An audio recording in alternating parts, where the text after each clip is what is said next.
Conmen, the most devious of all criminals. Charming, cool and calculating, they betray trust and devastate lives, yet remain a complete enigma. We are about to explore the mysterious world of these master criminals, giving an unprecedented insight into the workings of the complex minds of some of the world's most cunning con men and women. We will reveal the detail and the intricacies of their elaborate crimes and uncover how they were dramatically brought to justice. In this show, the con man who convinced his community that he was a high-flying barrister. The reality was that the only time that Stephen Klenczar had been in a courtroom was actually as the defendant. However, by posing as a legal eagle in a tight-knit community, Stephen Klenczar's act made him over an estimated £500,000. Stephen Klenczar was living the life of a Premiership football player, but he was doing it at the expense of other people's life savings. I was conned by someone who I trusted so much, who I put a lot of faith and respect into.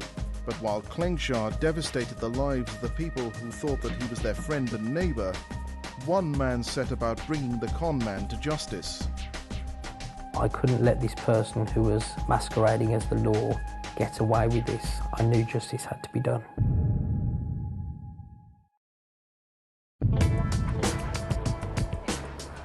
In March 2007, after a long day at work, a young woman caught the train home from Birmingham. Aboard the train was also a suave and smart gentleman. The couple struck up what seemed to be an innocent conversation. The woman discovered that the man in his 30s was in fact Stephen Klenczar, and he was a barrister. He was very sharply dressed, very expensive suits, nice haircut, very credible. She was attracted to him. He was charming, funny and successful. And most single girls would be flattered and intrigued, wouldn't they, by a well-to-do barrister who approaches them on the train, because that does have a certain romance to it, and we girls, well, we're suckers for romance. The only problem was that Stephen Klenczar was lying. He was in reality a seasoned con man. The persona of the charming and successful barrister was utter fiction. Stephen Klenczar has very few, if any, qualifications at all. He's certainly never qualified in the legal field, but would always present himself as an experienced barrister. But the young woman took the debonair stranger at his word.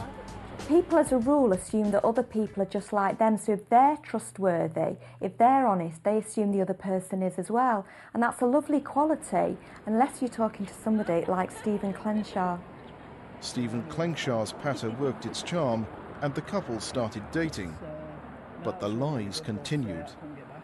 He not only told this young lady that he was a barrister working with the BBC, but he also explained to her that he had connections to government security services. He sold himself to her as this James Bond type lawyer. He whisked her off and wined and dined her, even showed her the MI5 building. It must have been very exciting and even a bit sexy. The young woman completely fell for her James Bond. She utterly believed Stephen Klenczar's bogus barrister con, and in October 2007, after a whirlwind romance, the couple moved into a house in Sutton Coldfield in the Midlands. She helped him choose a 5-bedroomed rented detached house that he paid £7,000 in cash in advance for a 6-month lease. Typically in the neighbourhood there were doctors, professionals, people from the banking fraternity, one neighbour was a jeweller, property developers, people of long established professional industries. Stephen Klenczar was stalking his way into an affluent and exclusive area of Sutton Coldfield, a potentially rich hunting ground for a con man. But his success or failure rested on his transition into the new community. His arrival into the neighbourhood under the guise of a wealthy, content barrister had to be utterly convincing. It was the type of house that you would expect a barrister to live in, and he spent £40,000 kitting out this rented house within the first few weeks of moving in. He's flashing the cash, not just to his girlfriend, so to reinforce that he is who he says he is, but also to the wider community. He's sending a very clear message: I'm here, I'm successful, I've arrived, and most importantly, look, I can be trusted. Stephen Klenczar appeared to be every inch the successful lawyer. To his local community, he had the perfect job, the perfect girlfriend, and the perfect home. Now all he had to do was select his victims or marks and begin the con. He gave the impression that he was very smooth, very well connected. I work freelance for the BBC, I represent numerous actors. He very quickly established himself as a very popular figure. A lot of people would enjoy spending time in his company. Fairly generous, would quite often buy rounds of drinks and always offer to help them with any legal problem that they may have. He's grooming everybody around him. He's positioned himself as this pillar of society, the person to go to when you've got a problem, because he's the man who knows other men who can. He's got all the connections. So that's very clever, when actually your sole aim is to dupe as many people out of as much money as you possibly can. Seamlessly entrenched and trusted in a close-knit community, Stephen Klenczar's neighbours could not have possibly imagined how low the con man would stoop and the devastation he would wreak by posing as a bogus barrister. By winning the trust of his entire community, Stephen Klenczar had really set himself up to pull a quite audacious con, where he had set up a whole community of people, and now he could pick off his marks one by one. In October 2007, a high-flying barrister called Stephen Klenczar and his girlfriend moved into an exclusive area of Sutton Coldfield in the Midlands. But Stephen Klenczar wasn't who he said he was. To his new neighbours, and even to his unsuspecting girlfriend, he had carefully crafted and created the illusion that he was a lawyer. Only he knew the truth. He was actually a con man. I think it's a very effective game plan to adopt the persona of a barrister, because people trust barristers. They trust people who they see as working every day in a court of justice, an upholder of the law, if you like. People tend to be much more compliant with people that they feel have authority, have positions. So doctor, lawyer, teacher, they're all great personas for a con man. This is a classic use of the authority effect, which is basically where, by adopting the persona of a figure of authority, that automatically helps you to win the confidence of your marks. And people will trust you with all sorts of things, including large sums of money. Stephen Klenczar had created the perfect persona to con people, but it was a persona he had developed while behind bars, because the man people in Sutton Coldfield viewed as a high-flying QC had actually conned his friends and neighbours many times before. While in prison serving a previous sentence, he'd passed his time by reading some law books, which is where he gained his knowledge from, and he just expanded on that when in company with people. That prison sentence was simply the latest in a long line of criminal activity dating back to his teenage years. Originally, Stephen started out life in the Chesterfield area of Derbyshire, where he grew up with his family. Even then, at quite a young age, he was getting himself into trouble where he was conning money out of people. So we see already, even in his early life, he's deceiving people to make money illegally. Stephen Klenczar's con man lifestyle saw him first sent to prison in 1995 after conning people with a fake high-yield investment scam. Upon release from prison, the con man married in 2003 and had a child with his wife. However, now with a family to look after, he resorted to supporting them illegally. This first custodial sentence in 1995 was repeated 10 years later in 2005, where Stephen again found himself imprisoned for fraud.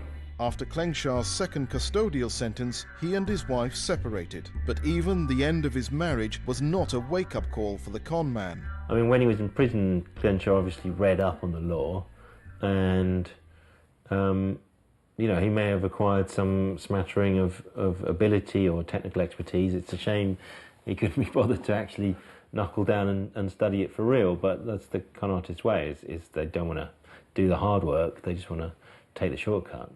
Stephen Klenczar hadn't long been out of prison before he met that young woman on the train and moved into the 5-bedroom house in Sutton Coldfield with her. Stephen Klenczar had laid the foundation for his most ambitious con yet. He had convinced everyone, including his live-in girlfriend, that he was a high-flying barrister. So Stephen Klenczar's girlfriend is what we might call an inadvertent shill. And the shill is someone who lends an air of authority or trustworthiness to the con artist in the eyes of the mark. Because of the shill seems to be playing along and it makes the con man look like the real deal. So the shill kind of provides his bona fides. And in this case, his poor girlfriend, he conned her into being a shill effectively. But his girlfriend would not be Stephen Klenczar's only shill. At the con man's local, the White Horse pub, there was a young man with legitimate legal knowledge. 21-year-old Graham Sprayson had recently graduated from law school and, because his legal career is just beginning, has requested his identity be concealed. It was the summer of 2007 and I just graduated from Staffordshire University with a law degree. At the time I was working in a restaurant and obviously that wasn't what I wanted to do as a career. I was hoping to develop myself further. The plan was that I was to go to the College of Law in Birmingham to study the BVC, which is the Bar Vocational course, which would then qualify me as a barrister, and that was hopefully the career, the path that I was leading to go down to. And one afternoon, Stephen Klenczar, bogus barrister at law, stopped in at the pub after an apparently busy day representing clients. And he came in one afternoon, must have been about 3 or 4 o'clock, and he was very well dressed in a very smart suit. He looked professional, he sort of had an aura of authority about him. He told me that he was a barrister and of course having the aspirations to go and do what said he was doing at the time, that was what I wanted to do, and I got talking to him and we sort of developed a bond from that as such. And the seemingly successful barrister took the student under his wing. He sort of rewrote my CV for me to give it a bit more of a professional look. What he said was more of a legal professionality about it to make it stand out in the field that I was hoping to go into. He said he had been in my position before and he knew what I was going through, and we took a friendship from there almost. In Graham Sprayson, Stephen Klenczar had met someone who could unwittingly help take his con to the next level and begin to dupe his community out of their hard-earned cash. He told people that he thought it was about time he set up his own law firm, so he decided to temporarily set up one at home, Anderson, Fairbanks & Co. The 5-bedroomed detached house on the outskirts of Sutton Coldfield that he'd rented for cash, he actually converted the garage of that property into an office. The bogus barrister had been grooming Graham Sprayson as an inadvertent shill, someone who could make his con even more plausible. Klenczar launched Anderson Fairbanks & Co. in January 2008, and with his bogus law firm up and running, he approached Graham with a seemingly generous offer for a recent graduate. He gave me a couple of weeks' work experience, which I did, which I took off a holiday from the pub, and I worked there and he said he was impressed with me and would I like to be involved, and of course at that point I sort of bit his hand off because that was almost too good to be true, unfortunately, and that's sort of where my career started with him. That's really, really good. Yeah. Top man. Cheers. Brilliant. At this point, Graham Sprayson had no inkling that he was working for a criminal and a con man. He truly believed the man who hired him was a high-flying barrister, and his legal career was off to the start he always dreamed of. His knowledge was plausible, and he would often quote statutes and sections off the top of his head. There was no need for me to doubt him because he never gave me any false information to go by. If we're offered a big break and it's something that we're really revved up for, we're really enthusiastic about, then obviously we're not going to stop and look to see whether there's any danger signs. It's very sad, but unfortunately sometimes if something is too good to be true, then it is. Not only had Stephen employed a law graduate to do research for him, he'd also employed another acquaintance from the public house to be his office manager. Both of these people he would pay around £1,200 a month. Graham and his colleague started full-time work for Klenczar in February 2008 and had no idea their wages would come out of the pockets of people the con man would deceive by illegitimately posing as a bogus barrister. He was charging for work which was ultimately useless because it had no legal worth whatsoever. I worked on wills and divorce proceedings. I produced the documents that Steve could then fill in, because obviously I didn't have the authority in my job title to go ahead and do what Steve was doing.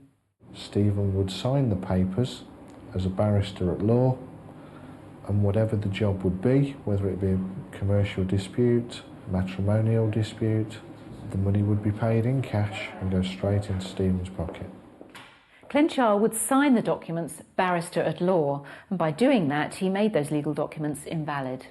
Stephen Klenczar was making money with his barrister con, but he was very careful about how and when he would dupe his victims. One of the safety features that Stephen put in place was that he wouldn't target complete strangers. He would target a circle of people that were already aware of him, aware of his supposed position as a barrister, and their relationship would begin from a position of trust. He didn't have to earn that, it was already there. Klenczar was actually approaching these people, directly going to acquaintances, colleagues and people who considered him as friends.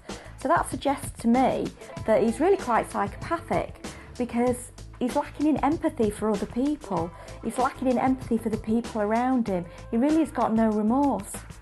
Stephen Klenczar was manipulating vulnerable people involved in stressful situations simply to put cash in his pocket. In February 2008, the bogus barrister agreed to represent a young woman, a friend of his own girlfriend, who was filing for divorce. From one client that was in the throes of an acrimonious divorce, extremely vulnerable and did need legal assistance, he made £3,000 in cash for doing nothing. So for 2,000, I'll make sure it goes straight to the top of my job list.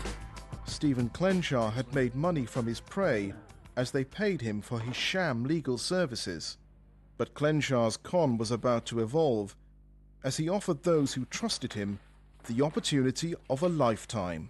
What Klenczar did, as well as offering these bogus services, was to start approaching acquaintances and offering them a deal that was too good to miss. If you meet a charming and successful barrister at a soiree and the conversation just happens to turn around to this investment deal of a lifetime, then why wouldn't you be tempted? Because after all, look at where he is. You know that he did that lady's will. You know that he's here in this big house wearing all of the designer clobber.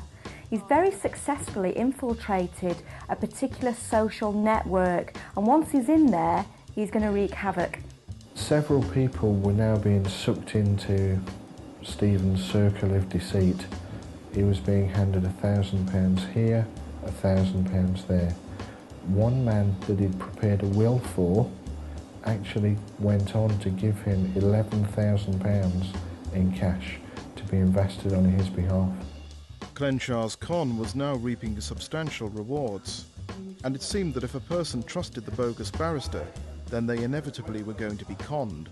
Even those who thought they were his friends and were working tirelessly on his behalf were unaware that their dreams were built on cruel lies. And he didn't stop at conning his employees into thinking they had a real career break. He also cruelly conned them out of their earnings. I invested over £1,000 into a scheme that he concocted. It was a timeshare scheme where if I gave him £1,000 in the space of 3 or 4 weeks, I'd get £5,000 back. Obviously the sound of it was alluring and everything else about him was believable. I believed the same thing again. If Klenczar was to approach strangers with this deal of a lifetime, then the chances are that they would run for the hills.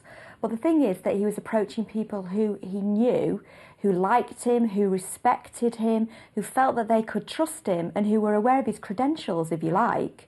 So in that way, he was able to achieve the unthinkable. These people thought they were making a solid investment on the recommendation of a lawyer, a pillar of the community, and they never saw their money again. The whole community were completely convinced that Klenczar was legitimate and was who he said he was. He was so persuasive that even his girlfriend who lived with him never doubted that he was a fully qualified barrister. Unfortunately for her, she hadn't yet realised that Stephen had actually started to steal from her. He took £2,000, he used her credit card to fund an extravagant internet gambling habit. Con men in many ways represent the worst of human nature. Virtues are abused, strengths are turned to weaknesses, positives are turned to negatives, and ultimately trust is betrayed. But the victims Klenczar had betrayed were at some point going to become suspicious. The legal work they had paid for would not be completed, and the investments they had made in good faith would never deliver the return they had been promised. Klenczar was playing a dangerous game, but it seemed he had a plan that would allow him to extend his con and get away with it. It did seem as though Stephen had given some thought to his exit strategy from this prolonged con. He'd told people that were close to him that he was terminally ill with cancer. And the lie rolled off the con man's tongue, despite the fact he was cruelly manipulating people who genuinely cared about him. At the time, I remember actually it was the Monday morning, I came in and he sat me down and said, "I've got some news for you. Unfortunately, it's bad news." Of course, at the time, I didn't know what to expect. And he came out with that. He said that he had bowel cancer, which, well, obviously being a friend as well as an employee of his, I was completely taken aback by it. I was completely shocked. Klenczar was cruelly using the pretense of cancer to stop friends and neighbours chasing up their investments, and the heartless smokescreen worked perfectly. Naturally, I felt awkward with regards to the money. Obviously, I was promised a return on the money, which never came, but morally, how can you ask a dying man, or what you believe is a dying man, for your money back? It seemed Stephen Klenczar was willing to sink to any depths in order to con and dupe clients, friends and colleagues out of their money. But when he turned his attention to his next-door neighbour, his elaborate con began to unravel. It was 5 to 6 months after Stephen had moved in. Because of his movements during the day, my wife had obviously befriended him, and because of his statements and his reference to clients, business, law, she'd built up a certain amount of trust, thinking that he was somebody that represented the Law Society.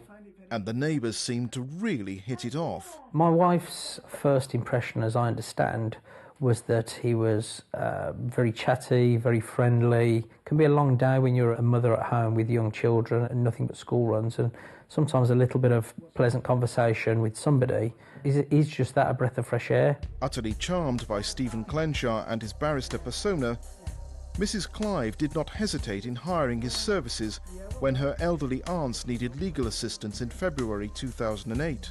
They are in their late 80s, all live together. Something they'd requested my wife to do was to seek a solicitor to get a will drafted for them. Obviously this had come up in conversation with Stephen, to which he said, "Well, I can prepare those for them and I will charge them a reasonable fee." Mrs. Clive and the con man she believed was a barrister visited the aunts, and Klenczar drew up their wills and put their estates in order, charging them £900 for his sham services. But that money was merely pennies compared to what the aunts had hidden in their home. They also produced a large amount of cash which they hadn't deposited in the bank. They gave that to my wife for safekeeping. The reason being is that they are virtually housebound. My wife took the money away from the house with the will signed, with the intention of depositing the money on behalf of them. I just feel so much better if I knew it was in a bank. On the 11th of February 2008, Mrs. Clive's relatives had handed over a box filled with £46,000 and asked her to take care of it. And as the couple headed home, Stephen Klenczar saw his opportunity and took it. Stephen approached my wife to say, "You do realise what we've done is illegal.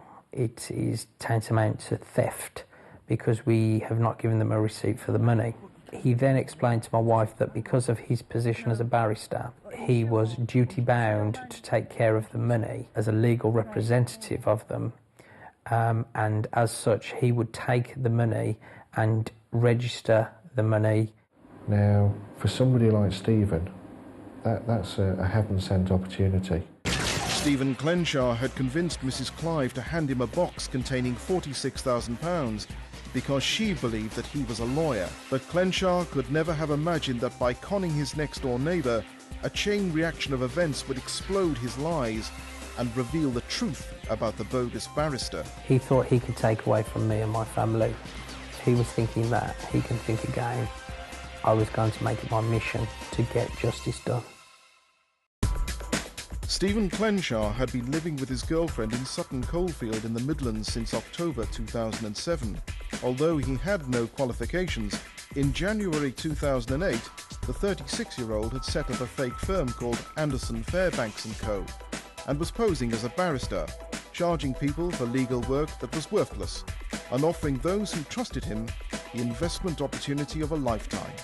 It was all bogus, and Klenczar was conning thousands and thousands of pounds from his victims. In February 2008, Klenczar had set his sights on his next victim, Mrs. Clive, his next-door neighbour, who had hired him as a lawyer for her elderly aunts. On the second visit to see my wife's relatives, they also produced a large amount of cash which they hadn't deposited in the bank. They gave that to my wife for safekeeping. My wife was then convinced by Stephen that what she had done was illegal by removing the money from the house without taking a receipt. But because he was a barrister, he was duty-bound by law to accept the money and retain the money for safekeeping until it could be deposited, and because he was covered by the oath of the position that he was in, it would be safe. Stephen Klenczar had once again used his fictional persona of a barrister to dupe someone out of money. However, this time he may have gone too far. He had stolen £46,000 from his next-door neighbour. It's a very risky game that Klenczar's playing because he actually has to see these people day in and day out. Now, for most of us, if we were ripping off our friends and our neighbours, we would actually be consumed with anxiety about that. We'd be wondering what's going to happen next. But yet he was able just to make excuse after excuse after excuse. Several days after my wife had given Stephen the money for safe deposit, she had not received any further communication or information from him, bearing in mind he'd been backwards and forward and very familiar, and she attempted on several occasions to contact him to just basically bump into him to get an update, get a receipt for the money, and to see where the money had been lodged or filed. These were people who knew him, they knew where he lived, and there was always going to come a point where they started questioning where their money had gone and what had happened to the services he was offering them. Mrs. Clive had handed over £46,000 to a friend she believed was a trustworthy man of the law. However, once the bogus barrister had gained control of the money, he made it impossible for the housewife to contact him. Mrs. Clive was beginning to face the reality that she may have lost her elderly relative's life savings to a con man. You said you'd get in touch and you haven't. Just as soon as you can, please, it's urgent. Thank you. After my wife had made numerous attempts to retrieve the money from Stephen, she came to me and told me what had happened. Lots of thoughts go through your mind when you're confronted with a situation like that. I thought the best way forward was to engage the services of a private detective to try and find out if there were any more scenarios, situations, before we could go to the police and present our information to them. Mark Clive set the private detective to work to ensure he had a concrete case against the calculating con man. But while Mark Clive was setting the wheels in motion to bring the bogus barrister to justice, Stephen Klenczar made an unexpected preemptive strike against the Clive household. On the 24th of April 2008, Stephen Klenczar came into the police station.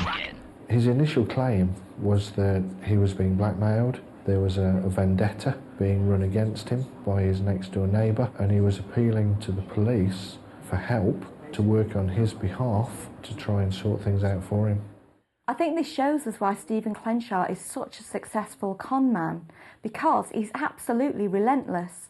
So here he is, the walls are closing in, we know he's guilty, but rather than say, it's a fair cop, governor, I'm going to give you the money back, no, he goes into basic fight or flight and actually goes on the counter-attack.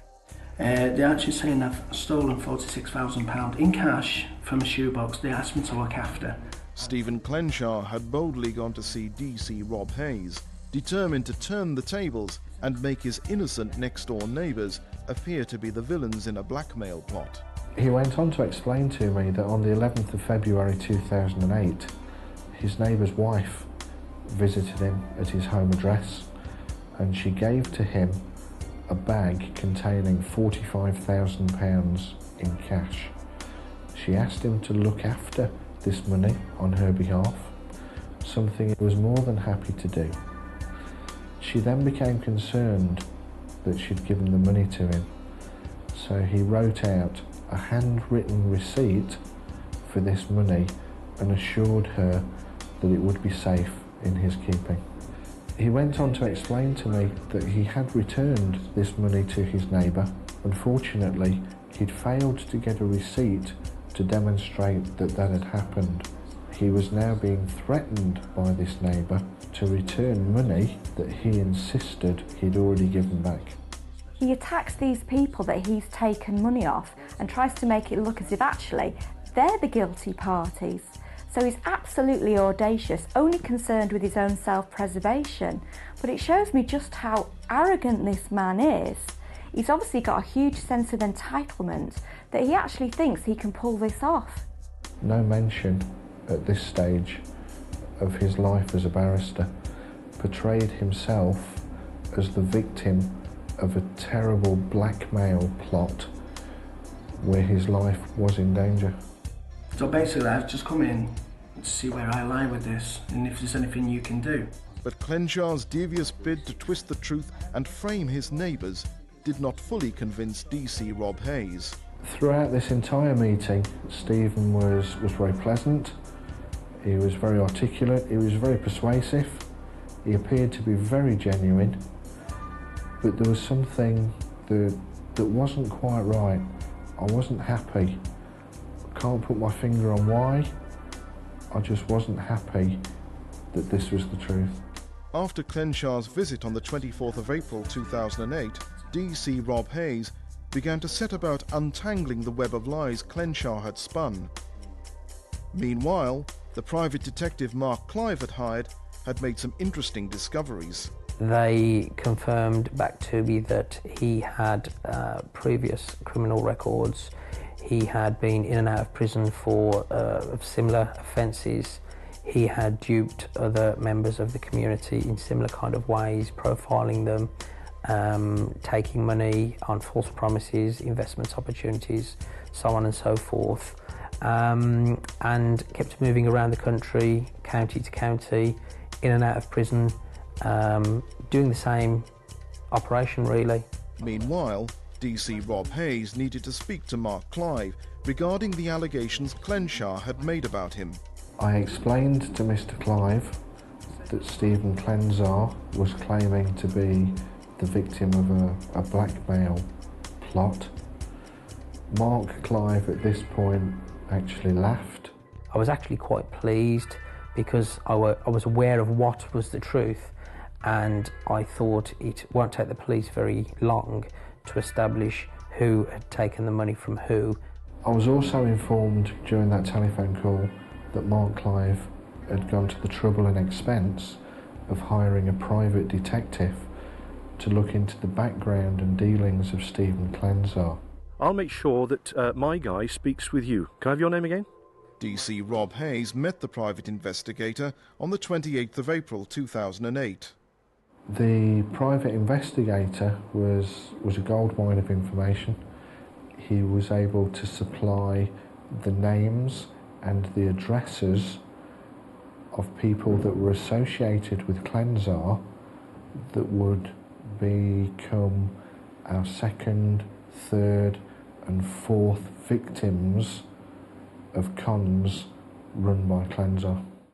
And that list, provided by the private investigator, revealed a victim who had lost everything at the hands of the callous conman. Over a period of 14 months, Klenczar had actually duped this man out of £270,000. The victim was an old acquaintance of Klenczar and hadn't seen the conman for some time. A chance meeting at New Street Station re-established their relationship And Stephen used that opportunity to explain what a wonderful investment opportunity he had. The old acquaintance had no idea he was dealing with a career con man and invested £100,000 in early 2007. But that was not enough for Klenczar. After the businessman's initial investment, Stephen Klenczar manipulated him into handing over obscene amounts of money. Klenczar cleverly uses a couple of classic con tricks. One of them is something called deadlining, which is where you pressure the mark into parting with money by telling him he's got to act now, time is running out, the investment window is closing, he's going to miss out on the opportunity. And then there's the hurrah, which is where you say to the mark, look, you've already invested X amount, but if you don't give me the extra money, we're going to lose everything, and it will be all your fault because you didn't want to invest that extra money. So don't let the money you've invested already go to waste. You've got to give me more money. Just wire it through to me. Whatever way, just get it to me ASAP or we'll lose the lot. And actually, the chap's probably panicking. He's probably handing out money left, right and centre because he doesn't want this deal to fall through, and he's getting deeper and deeper and deeper into debt. And he thinks that actually Klenczar is his chance to salvage the situation. And of course, he's never going to salvage the situation because there is no deal and it's always going to fall flat. Stephen Klenczar had completely manipulated his victim into an impossible situation where he was totally at the mercy of the con man. Little did the investor know that he was ultimately putting £270,000 into Klenczar's pocket and enabling the con man to dupe other victims. The unfortunate victim that had provided Stephen with just over £250,000 had unknowingly and unwittingly funded Stephen's lifestyle and enabled him to develop this persona as a barrister and to carry on more cons. The repercussions for this investor, they were absolutely catastrophic. He lost his house, he lost his business, he had no idea that he was funding Klenczar's lifestyle. The victim, who lost £250,000 at the hands of Klenczar, may have been the biggest loser, but he was not alone.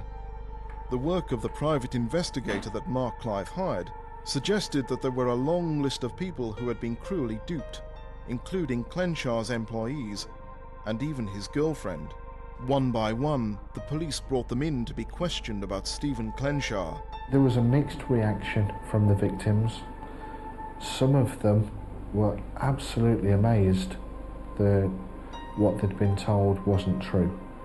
They were completely taken in by this persona of Klenczar as a barrister. I went down to the police station with my mum in Sutton Coldfield and I realised that, wow, what on earth has been going on? What have I been duped into? What have I been led astray with, really? And the way I felt when I was given the work experience when I started for him, I felt so confident in myself. I felt, right, I've landed on my feet, I'm going places now. For all 4 months later to be knocked back off my perch and feel 2 feet tall and feel almost completely useless, knowing what you've done for the past 3 months renders completely null and void. I may as well have just sat on my backside and done nothing during that whole time. Stephen Klenczar even conned the woman who shared his home.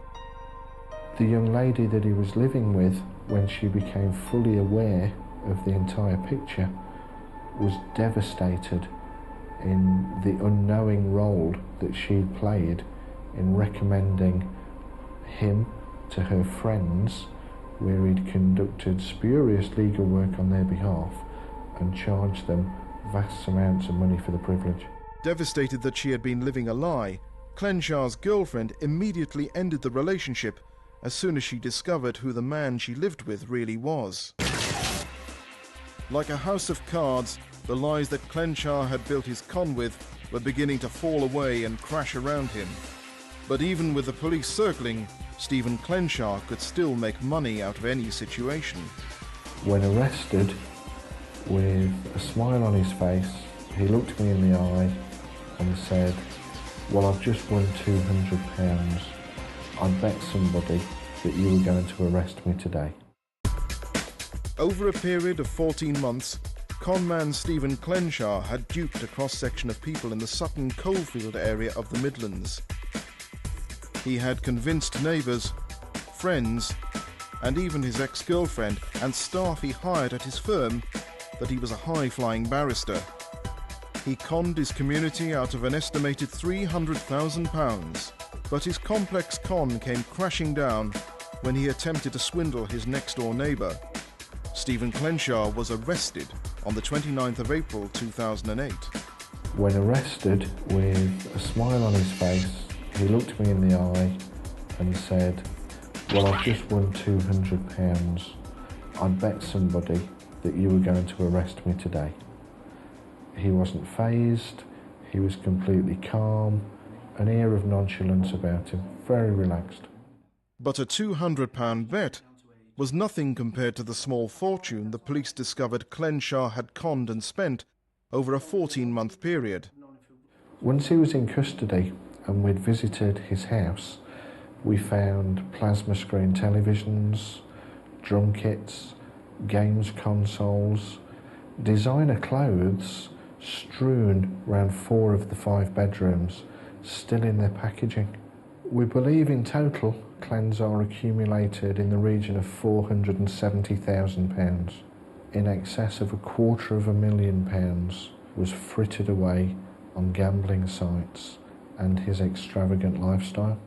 But even though his crimes had been exposed, Stephen Klenczar would not own up to them. I interviewed Stephen 3 times between June and April in 2008. Throughout all of those interviews, he maintained he'd never told anybody that he was a barrister. He'd never signed any pieces of paper as a barrister at law or a QC. He did, however, accept that if people had formed the perception that he was a barrister, he didn't correct them. No matter how cornered he is, how bleak it is looking for Stephen Klenczar, still he just can't stop lying. So the victims are lining up to show that they've been duped, but he can't hold his hands up and say, "Look, I'm guilty." His need to lie is just pathological and relentless. Clearly, he wouldn't know the truth if it jumped up and bit him. It also transpired that the con man couldn't even spell the word barrister, let alone legally practice as one. He had signed some stuff barrister in law. Unfortunately, he'd spelt barrister wrong all the time. He couldn't spell barrister. He always missed out the second R. But no matter how Stephen Klenczar was spelling barrister, he would certainly need a real QC when he was placed on remand in 2008 awaiting trial. But even in prison, the conning continued. While on remand in prison awaiting trial, Klenczar actually told other inmates that he was an undercover journalist. After he'd been there only a matter of a few weeks, we received a telephone call from the prison governor, who was concerned that we had unwittingly placed an undercover BBC investigative journalist into the prison system and wanted to corroborate with us that Stephen Klenczar was a genuine criminal rather than a journalist doing an exposé. It's interesting that even when there's no obvious gain to lying, certainly no financial gain, he just can't stop himself. So to me, I think, well, does he have some sort of identity disorder? Or is it just that he really needs to be the centre of attention? In January 2009, Stephen Klenczar prepared to stand trial for his crimes. But it seemed he was determined to plead not guilty to the 12 charges of dishonesty. Throughout this investigation, and even after charge, Stephen was intent on pleading not guilty to all the charges put against him. I was as surprised as anybody else. On the morning of the Crown Court trial, having had the opportunity to discuss his position with a real defence barrister, he must have come to realise the weight of evidence against him was simply overwhelming, and he had no choice other than to plead guilty. With Klenczar's 11th hour change of plea, he was sentenced to 5 years in prison on the 19th of January 2009, after he callously duped almost £500,000 from his prey. When Stephen was eventually sentenced at Crown Court to 5 years, I felt somewhat pleased for my wife. I just felt pleased that she could have some sort of closure on the fact that the crime had been committed, justice had been done, society had put him in his rightful place, and he will go away for a long period of time. I would like to think he had some remorse. Being a human being, there's a heart in there somewhere, but gut feeling tells me no, we were just people walking cash machines for him, basically. We gave him money, and then with that money he paid for the nice cars, he paid for the fancy gadgets that he had around the house, and the whole idea of the friendship and the bonds we had were just a smokescreen to get money from us. Whether Klenczar will strike again when he is released remains a mystery, but the memory of the betrayal of the friendly neighbourhood conman who posed as a lawyer in order to parasitically prey on the trusting and vulnerable will no doubt outlast the bogus barrister's 5-year sentence. Stephen Klenczar was very calculating, very convincing, very credible, of an extremely unusual case, and one that I will not forget for a long time. I was conned by someone who I trusted so much, who I put a lot of faith and respect into. I'm more annoyed at the fact that I lost what I thought was a very good friend, more than the fact that I've lost, in the grand scheme of things, only a few pennies compared to what he took from other people. That is just such a shame, really. But we learn lessons in life, and this was one I learnt the hard way.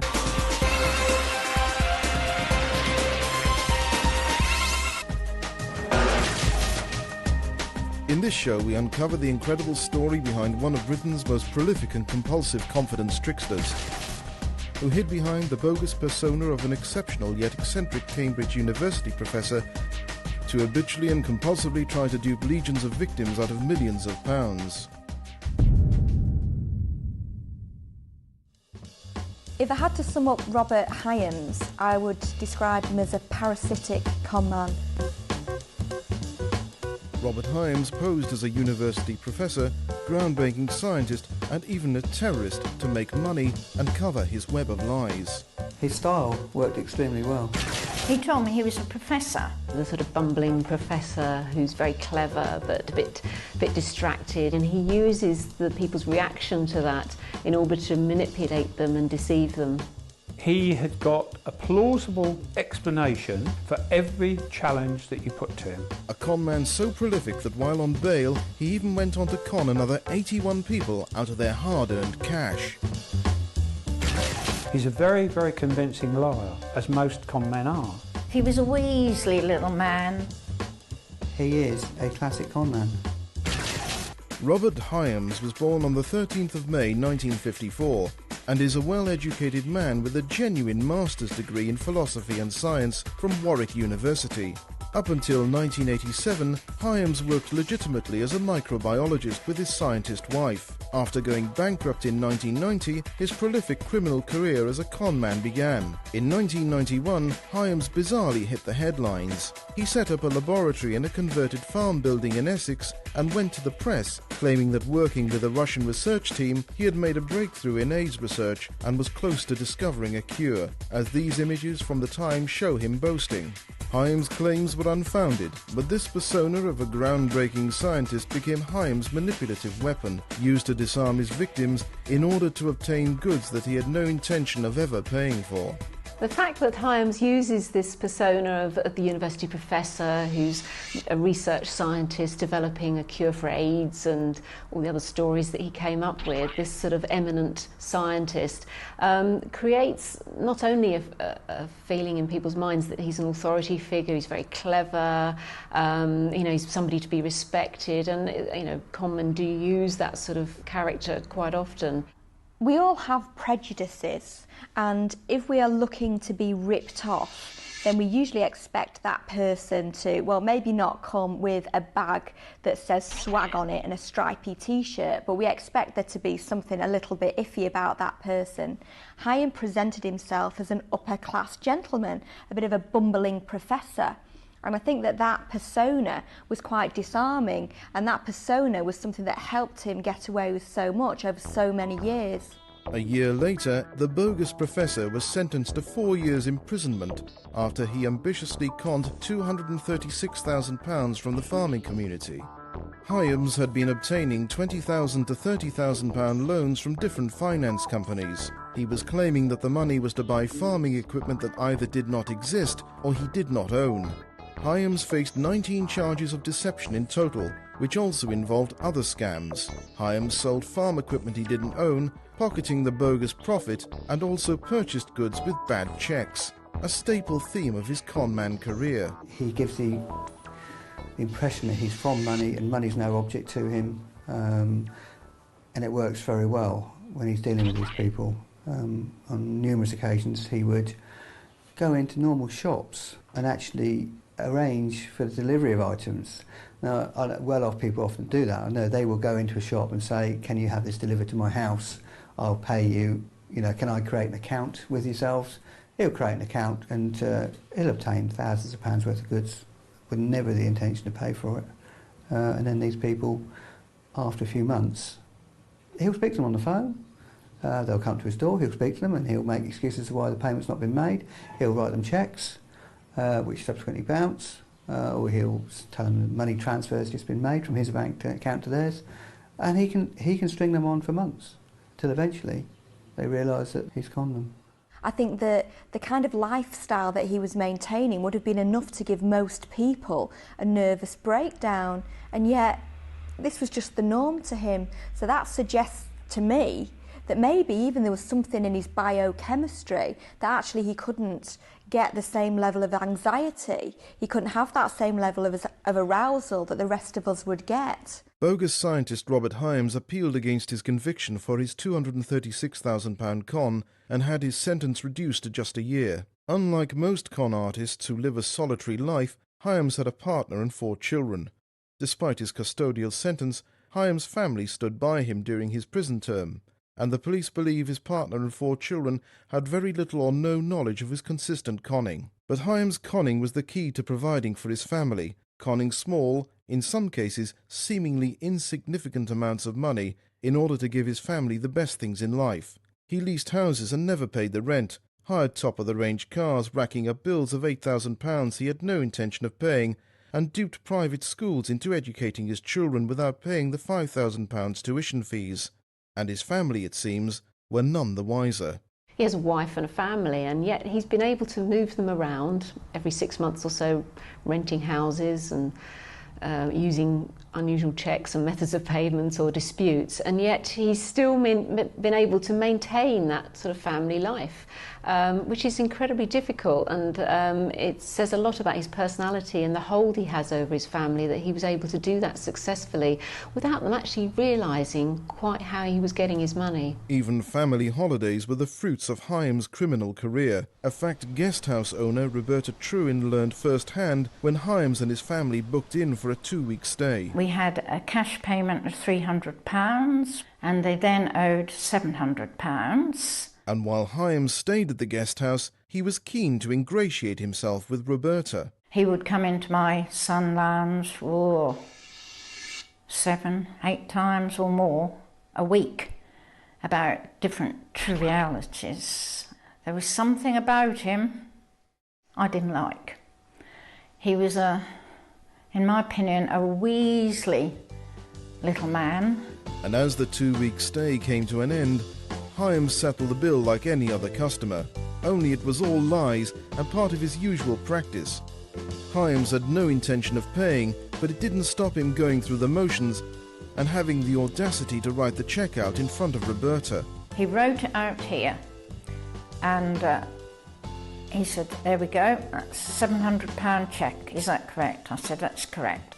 That's the last I saw of them. It may have been the last Roberta ever saw of Robert Hyams, but not the last she saw of his worthless cheque.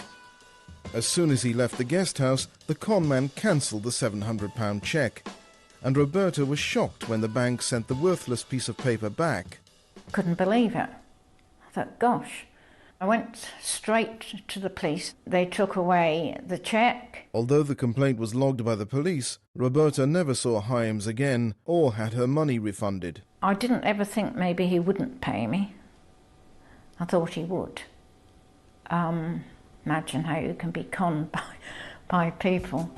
In the twisted world of confidence tricksters, £700 may not seem like a great deal of money, but this was the key to Hyams' success. He committed individual, small-scale cons on a monumental and almost obsessive scale. Individually, each incident seemed like a civil, not criminal case. But Hyams was rapacious. Where he lived, what he drove and what goods he obtained were hoodwinked from unsuspecting victims, leaving trustworthy people like Roberta feeling violated and out of pocket. It has made me question people who are paying me a cheque. But people are not all like Hyams. They're not evil. They're not deceitful. It really is despicable. It's evil. Hyams' prolific conman career focused on duping service industries on a vast scale, renting houses and cars for 6-month periods and moving on without paying. The police believe Hyams' family were ignorant to his relentless conning. But in 1998, 44-year-old Robert Hyams' lies to his family proved to be his undoing. Hyams' family believed their academic father and husband had received a position at a leading university in California, and they were moving lock, stock and barrel to the USA. It was all lies. The job was fictional, and so when the day came when the Hyams family were due to set off on their new life, Robert Hyams audaciously took a drastic action to make sure they could not travel. He created a terrorist alert at Heathrow Airport. We see actually a little crack in Hyams's schemes. Having told his family that they're actually going to move lock, stock and barrel over to California, they're actually not. He never had any plans for them to do so, but ultimately things were going wrong. So he decided that he would ring up Heathrow Airport on 4 occasions, say he was from the IRA, and they had to clear the airport. Now, for a man who's very practised at lying, he couldn't just make up a simple lie. He actually went to the extreme of phoning up the airport and saying there'd be mass death and destruction because there was a bomb in the airport. Hyams had phoned Heathrow Airport adopting an Irish accent and left chilling messages and death threats. Hyams made 4 calls over 2 hours, contacting the BBC, the Civil Aviation Authority and Heathrow Airport, claiming that there would be widespread death and destruction should the airport not be evacuated. I mean, I guess he thought, well, I'm trapped. The only thing I could think of is this desperate measure. And most of us wouldn't do that because it's just too outrageous. But if you're a sociopath or, you know, with limited conscience, basically that kind of thing doesn't bother you. You don't think about consequences or anything like that. Talk about just taking things a step too far. This is a man who routinely lied, and you have to wonder what went wrong on this particular occasion. I think that he must have had a lapse in imagination, that he couldn't think of anything convincing to say to his wife, but what lengths to go to? Thankfully, of course, the police actually traced those phone calls, as they do on those sorts of scenarios, and he was, in fact, arrested and sentenced for that crime. During the trial, a voice expert concluded the twisted hoax calls were made by Hyams, and the telephone company traced the calls to Hyams' address. It also transpired that Hyams had tampered with his phone line during the week after his hoax calls to make it seem someone else had made the calls. Hyams pleaded not guilty, but on the 1st of July 1998, he was sentenced to 2 years in prison for the bogus calls. As well as losing his liberty, this period also saw him lose his common-law wife, as his relationship ended after his bizarre and dangerous stunt. Supposedly his wife didn't know. She actually thought he was a professor, which, you know, is testament both to how convincing people can be and how willing people are to be convinced. In 1999, after being released from prison early, Hyams simply continued conning, but this time upped his game and ensured he had the tools to make his fictional conman persona of a biotechnics professor working on cures for cancer and AIDS completely convincing. He bought a fake certificate online. At some point, people are going to confront Hyam, aren't they? They're going to want some sort of proof of what he is. Now, actually, he found that he could buy something that seemed to provide a certain level of proof. He bought a certificate for £200 off the internet, which appeared to claim that he was a professor of a university that actually didn't exist. So it shows a bit of an arrogance to me, but obviously that was useful to him. People believed him. Hyams started a new relationship.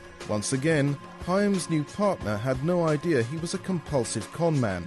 Robert Hyams' criminal career focused on conning relatively small amounts from copious victims that left his scams undetected by the police. Each individual and isolated case appeared to be a civil, not criminal matter, but Hyams was prolifically conning a whole host of businesses simultaneously, including car rental companies and property letting agents out of thousands of pounds. He would drive about in brand new Mercedes 4x4s. He would actually not pay for anything.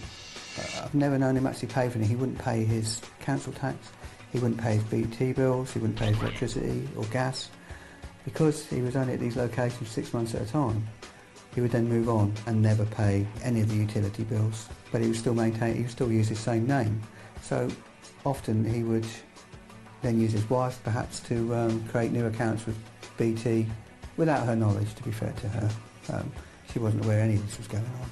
But in February 2002, 4 years after his Heathrow bomb hoax, Hyams set about executing a multi-million-pound con targeting the art world. Hyams sort of changes tack slightly, and he decides that he's going to defraud Christie's, the auction house.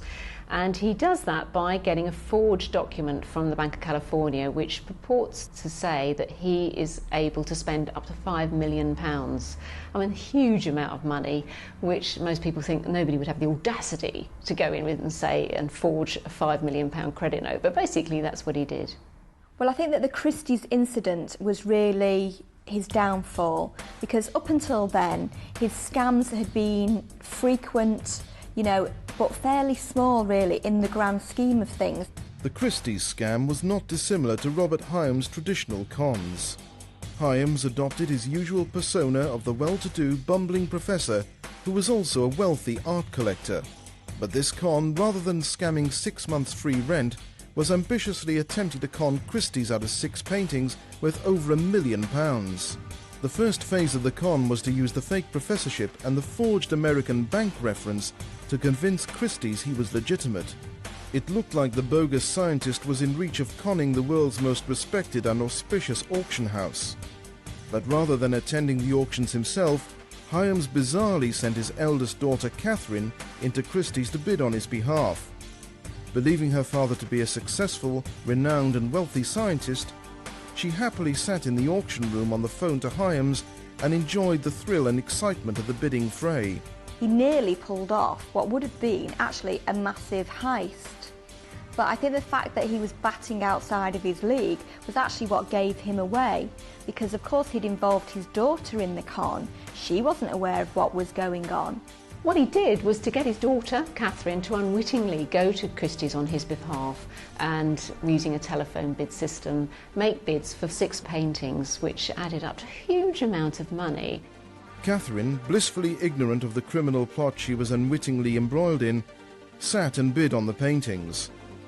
On the phone to her father, who was instructing her, she first secured a painting worth over £500,000. And further victories were to follow. Catherine subsequently won 5 more masterpieces for her art-loving father.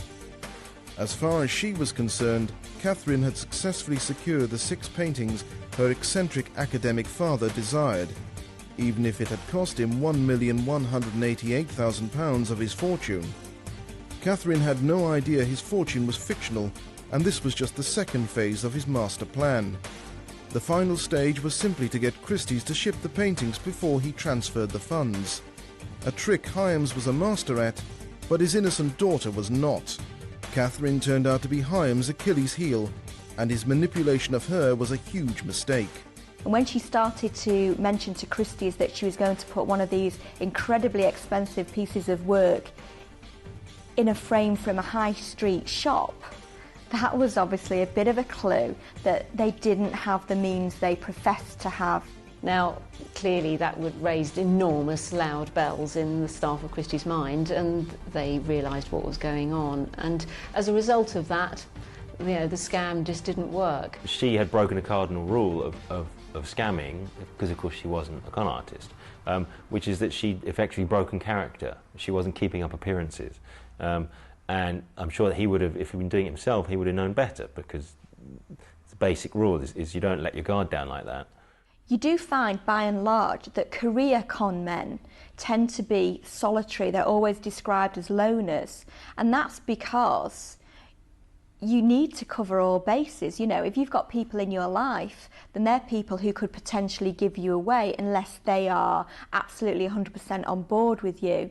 That was a mistake that Hyams made. His daughter didn't know what was going on, and therefore, of course, she couldn't be relied upon.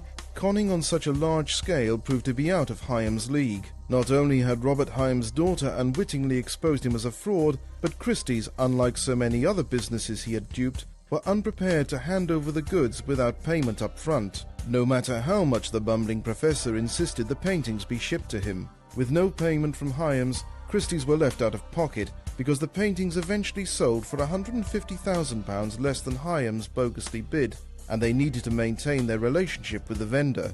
Christie's called the police. Hyams' con had failed, and he knew it was only a matter of time until the police found him, because bizarrely when executing the Christie's con, as with all his other scams, Robert Hyams had used his real name. Certainly most con men will use different identities in order to carry out their frauds, and he doesn't. It's almost, say, an arrogance that he doesn't care almost that he's going to be found out. I think it is unusual for a con artist not to use an alias, because most of them are pretty fluid with their names, and I think that's very characteristic about the sort of state of their identity, if you like. They're cavalier with their identities, they're often cavalier with their names. To evade the police, the bogus professor fled the country. Hyams, with his family in tow, travelled over to the USA on the pretense that he had been employed to work on groundbreaking cancer research, leaving his innocent teenage daughter behind to face the music. Unlike the Heathrow scam in 1998, they actually went, and while in California, the family lived in luxury, initially renting a mansion worth £1.7 million that Hyams had no intention of paying for. Not content with conning people left, right and centre in this country, of course Hyams, lock, stock and barrel, picked his whole family up and went to live in California, where he went about doing exactly the same things, buying stuff on the Never Never and putting out false cheques and false credit notes, and basically conning the Americans the way he'd conned us. The British police travelled to the USA in pursuit of Hyams for the failed Christie's con. The Metropolitan Police actually went out there and interviewed him in America for the offences, but obviously their jurisdiction there is non-existent. They have no powers of arrest. The offence for which they were investigating him wasn't sufficient enough to effect an extradition order, so they were forced to return to the UK and await for him to perhaps at some point return to the UK where he would be arrested for the offences. So safe from British law, Hyams was sitting pretty in the Californian sunshine, conning an opulent lifestyle he had no intention of ever paying for. But this wasn't going unnoticed. He hadn't been arrested out there, but he was being investigated because he was doing the same thing. He was renting accommodations, really good quality accommodations, the sort you would see in California, and he never paid for anything. After living in the USA for over a year, Hyams' successful run of conning free accommodation and cars was coming to an end. The authorities were circling. He came back to the house and said, we're getting the next flight out. And they did, and they left all their possessions behind. And he told her that he would have someone arrange to have the possessions sent on. That was about the same time that I understand that a decision had been made that he was going to be arrested for offences over there. He subsequently came back to England, so he was never actually dealt with for offences in America. After going on the run to the USA for his failed 2002 Christie's con, Robert Hyams continued conning on the other side of the Atlantic. Hyams left the USA in 2003 to avoid arrest, but it was a case of jumping from the frying pan into the fire. He returned to the UK in December and attempted to buy a £2 million house in the Cambridge area. Naturally, Hyams didn't have the money and the police became involved. They caught up with the con man, and Hyams was finally arrested in January 2004 and charged with the Christie's con. In most Conmen case files, bar the trial, this would be the end of the story, but released on bail in April 2004, his one-man conning mission became more rapacious than ever. And what shows the difficulty with investigating con men is that when Hyams was actually arrested, he went on, whilst he was on bail, to commit another 81 offences. And that shows you the difficulty that detectives have when they arrest someone for a complicated fraud. It takes a long time to investigate, to compile the evidence and to bring a case before the court. You can't keep someone in custody for an offence like that. So they're out there still, conning people in order to get money to live. One of the cons Hyams executed while on bail for his Christie's con was to audaciously enroll his 2 youngest daughters into a private school. But in his usual style, he had no intention of paying the £17,000 for the school fees. When these schools were getting a bit irate, he'd never paid any school fees, numbering thousands and thousands of pounds. He would start to write to them saying, I'm not happy with the service you're providing, I'd like you to address this, and once that's been addressed, perhaps I'll consider paying the fees. But he was never happy, and eventually it would culminate in him actually withdrawing his kids from the school without any payment and placing them at another school. So in its own, if that was reported to the police might say, well, this is not a criminal offence in isolation, you're going to have to resolve that directly with him via solicitors. But it's only when you put them all together that you realise then that he's got a very dishonest trait with regards to his deceptions. But his cons did not always benefit his family. Awaiting trial, Robert Hyams unbelievably targeted Catherine, his student daughter from a previous relationship. Not only had Hyams already callously and cruelly implicated his innocent daughter in his doomed Christie's con, but he then went on to destroy her life by putting her £12,000 in debt. He stole his daughter's chequebook and decimated her account and overdraft. She went off to university. He got hold of her chequebooks from her bank account and wrote and bounced every single cheque from that account. And it went up to about £10,000 or £12,000. She, as far as she was concerned, that bank account had been closed because she'd asked her father to close that bank account. She no longer needed it. And the next thing she heard was she started getting letters from the bank demanding in excess of £12,000. Now, most of us would not do this to somebody that we love, but I imagine that actually he didn't really think it was much of a big deal. So what? He's been in debt his whole life. It obviously doesn't faze him, so maybe he just assumed that it wouldn't faze her either. She was very distressed about this. As you can imagine, being a student, not only was she distressed about it, but the banks didn't believe her that her father had stolen the money, and they were pressing her. And they started pushing her with warrants and demands and bailiffs. She was very distressed over that, and that went on for many, many months. She doesn't speak to her father anymore, as you can imagine. And Catherine was one in a long, long list of victims. Despite the fact Hyams was released on bail, waiting for a trial date, and almost certainly facing a custodial sentence, his crimes continued. Hyams' criminal activities funded and supported his and his family's lifestyle. And shops, car rental companies, letting agents, hotel and guest houses were all duped by Hyams in the Cambridge area. He was obtaining their services but not paying. And one of Hyams' victims contacted DC John Gibbons. I first came across Robert Hyams when I picked up a small inquiry in relation to a non-payment where he'd stayed he'd rented a small house for a couple of weeks. It was in our local area and he hadn't paid. He'd basically just left without paying. She reported it to the police, we investigated it, and it really began to snowball from there, from a simple little job like that. I was linking up with other officers from our own force who were also investigating him independently for hotel stays, non-payments, and I picked up all the jobs together from Suffolk, thinking he was a fairly small-time criminal. Hyams' incessant conning spree was taking place while he was still awaiting trial for his 2002 Christie's con, which was being delayed because Hyams was claiming ill health. He would feign illness, check himself into a hospital the day before he was supposed to be at court, and clearly the judge, who wished to stay on the case from the beginning to the end, was getting quite annoyed with him. But ill or not, he continued to con, shockingly committing over 80 offences whilst on bail. This prolific spree included attempting to con a local shop out of £7,000 worth of goods, refusing to pay his £8,000 bill for a car rental, and duplicitously opening a bank account with false details, then spending the £12,500 overdraft. On the surface, duping relatively small amounts of money from small businesses and banks, Hyams was insatiable, and his cons sustained a comfortable lifestyle and the appearance of a successful and groundbreaking professor. He would open bank accounts using false references, using his own names, and he would obtain as many chequebooks as he could. Now, most people will have 1 or 2 chequebooks running at one time.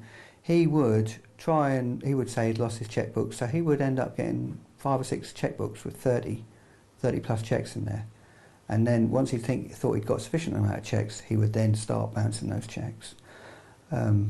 Because obviously he'd got sufficient checks, the banks would, at some point, would realise that these accounts are thousands of pounds in deficit, and they would shut the accounts down. But at that point, he's got sufficient amount of checks to continue with his deceptions. This is where the losers lose out, the actual victims, because they accept a cheque from him. If the bank account is closed, they have lost. There's no doubt about that. They've lost their money. Because of his persona again, the way his style, the way he behaves, they would take big cheques from him without cheque cards. Clearly they would lose. A simple way to con people, and it's a common way of conning people, and he would use that. His other way, which is quite common, but he did it very well, he would have half a dozen bank accounts running from all the major banks, and he would, it's called cross-firing. He would cross-fire cheques, large amount of cheques, for £500,000, £750,000. He would transfer write a cheque from one account for £750,000 and deposit that into another account. That then shows up on his account that of £750,000. So on occasions, if he was struggling with conning people, he would go into somewhere and say, I've just printed this off. Here's my bank statement, it's got £750,000 in it. I'm not a problem, here's a cheque for £10,000. It's not a problem, you'll get your money. Soon after, obviously that £750,000 would go out as a deficit because the cheque would have bounced, because the cheque that the account he wrote it from obviously didn't have insufficient funds. He would contact the bank managers and keep that going for months and persuade them that there is large sums of money coming in from offshore accounts, but they would never arrive. Robert Hyams' appetite for living by fraudulent means was unquenchable. His litany of small-scale scams continued, leaving behind a long list of victims left out of pocket and feeling violated and foolish. And a number of people have said, I saw him pull up in his brand new 4x4 Mercedes. He appeared to have come from some money. His address was a good quality address. I maybe had some reservations about giving him whatever he was after, but he convinced me otherwise. You would hear this time after time.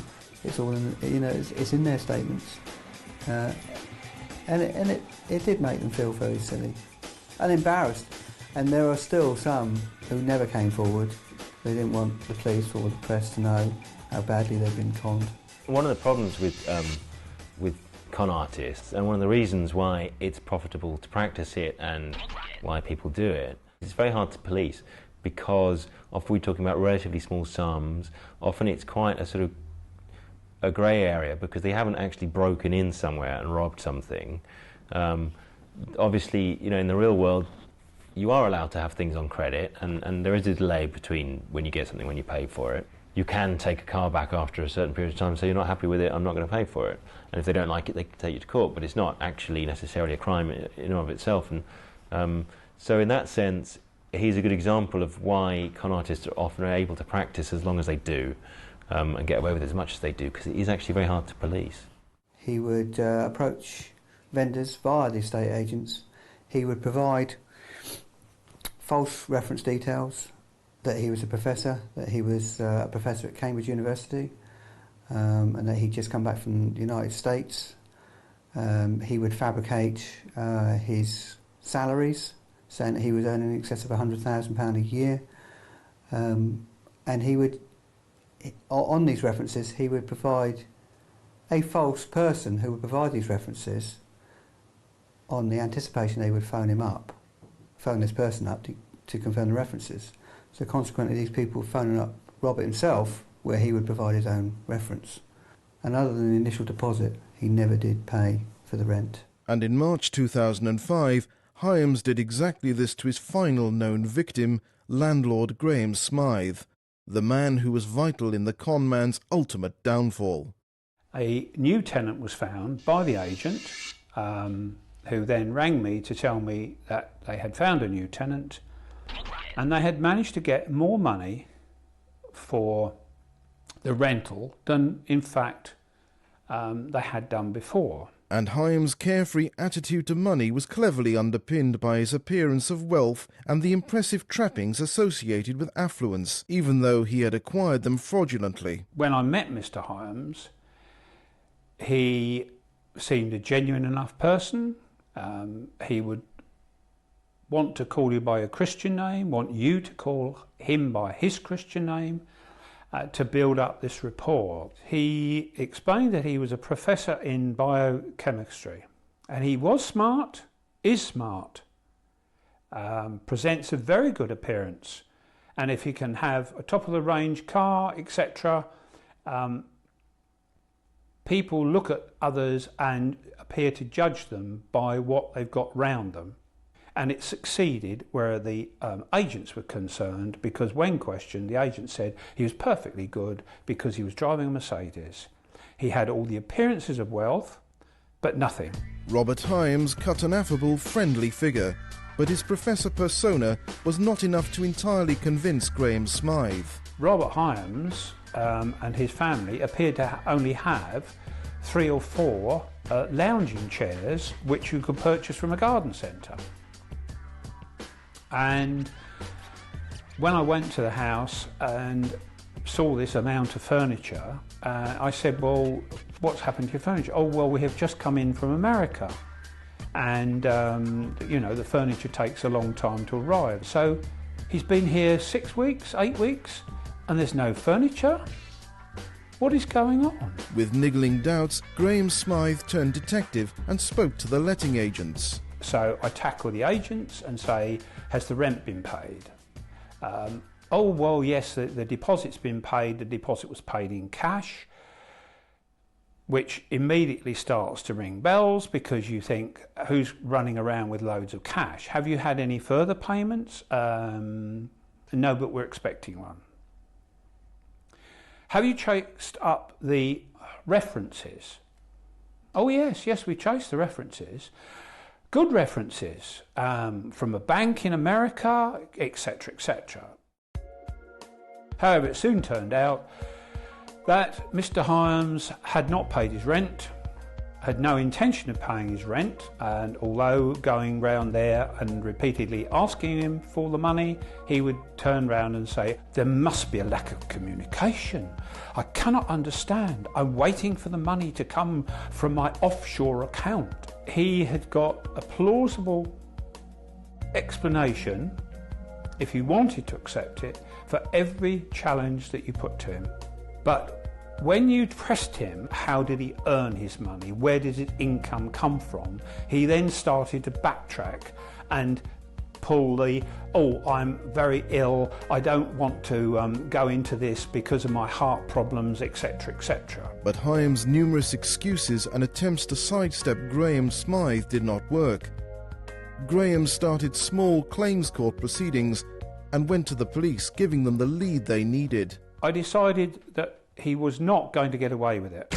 Hyams had been prolifically conning service industries, including estate agents, shops and car rental businesses. Hyams was residing at a property where, in his usual style, he wasn't paying the rent. His landlord had called the police, and DC John Gibbons went and arrested the conman. And while searching the house, the shocking extent of Hyams' crimes became clear. It was obvious that they were in transit, because one of the bedrooms was full of boxes. You would say that they were never intended to stay there for any great length of time, because clearly they hadn't unpacked. And there were stacks and stacks of mail, and it was all red letter mail, all demands from solicitors, companies. There was a dozen to 20 letters arriving as we were there, all demands. We took all the paper from his house and we began to research everything that we'd got from there.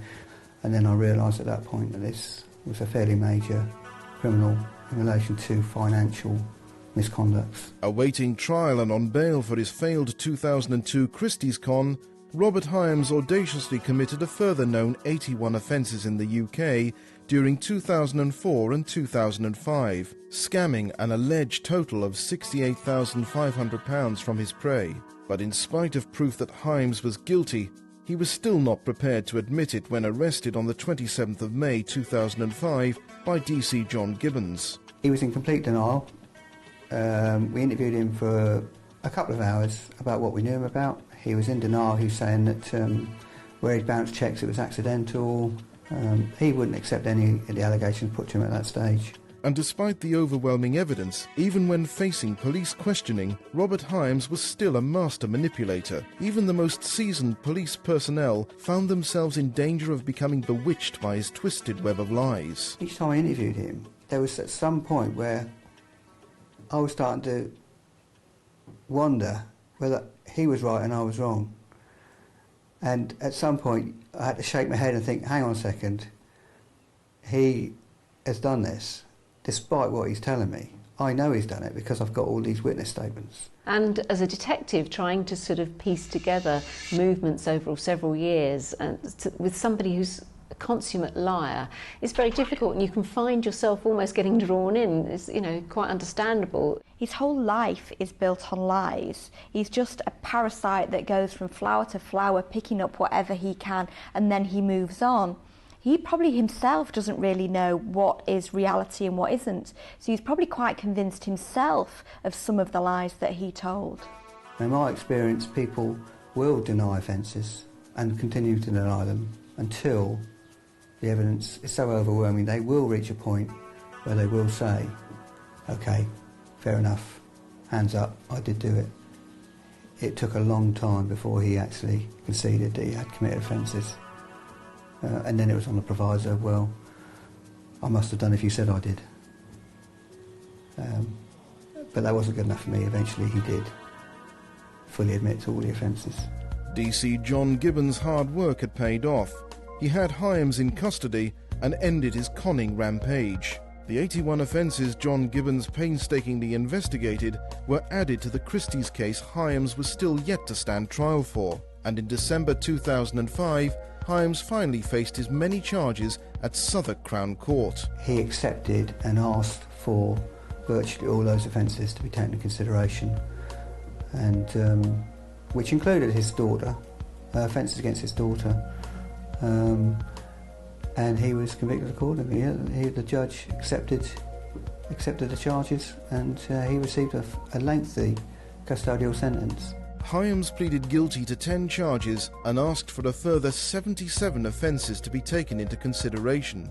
These combined the charges for the Christie's con and the crimes DC John Gibbons tirelessly investigated. Hyams was sentenced to 5 years imprisonment for his prolific crimes, and before he was sent down, the judge said, "You seem to have almost a compulsion to try and trick people out of their money." He also made note that Hyams' aim wasn't purely financial. It's interesting, the judge's comments at the end of Hyams' trial, because he did say he felt that Hyams was getting not only financial benefit from these crimes, but also he got quite a kick out of it, and that's not unusual from con men. Power and authority and being able to manipulate people is something that obviously gives them a great thrill. Now we're at the stage really with Hyams that his family have deserted him. You know, he's implicated his daughter in a con. She sort of saw him for what he was. His wife has abandoned him. It'd be interesting. He's obviously at a crossroads now as to what he can do with his life. Robert Hyams started his 5-year sentence on the 20th of January 2006. This is not his first custodial sentence, and those who have encountered the con man fear that this is a story without redemption. I got to know Robert quite well when interviewing him and dealing with him. He quite enjoyed the actual cons that he was doing. I'm not saying he didn't need to, because he wasn't working. He needed to carry on to continue with his standard of living, his lifestyle. But he quite enjoyed it, and I'm not convinced that time spent in prison will prevent him from doing it again.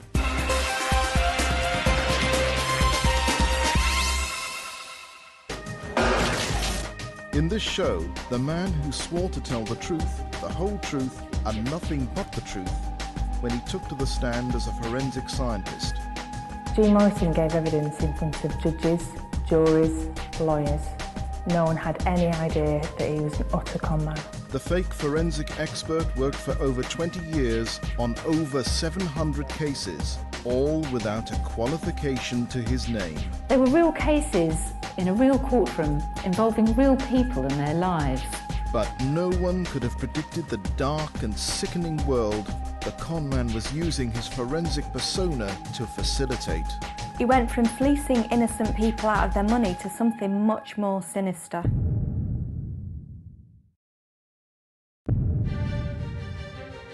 In 1997, Donald Pritchard launched his own audio forensic company. The business would analyse audio evidence for the police and private investigators, and the company's first commission came from a forensic investigator and private detective who ran the Criminal and Forensics Investigations Bureau. Hi, is that Donald Pritchard? He introduced himself as Dr. Gene Morrison from CIB Investigates, based in Manchester, and that he had a recording with a technical problem, and suggested that we might be the company to do this. Oh, you have? Oh, brilliant, brilliant. The doctor wanted Donald's expertise to analyse an audio tape recording.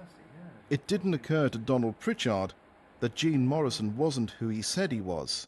He was simply over the moon to be gaining his first paid work in the forensic industry. It was 10 hours work at £25 an hour, so the bill would be £250. Was that acceptable? And that was a yes.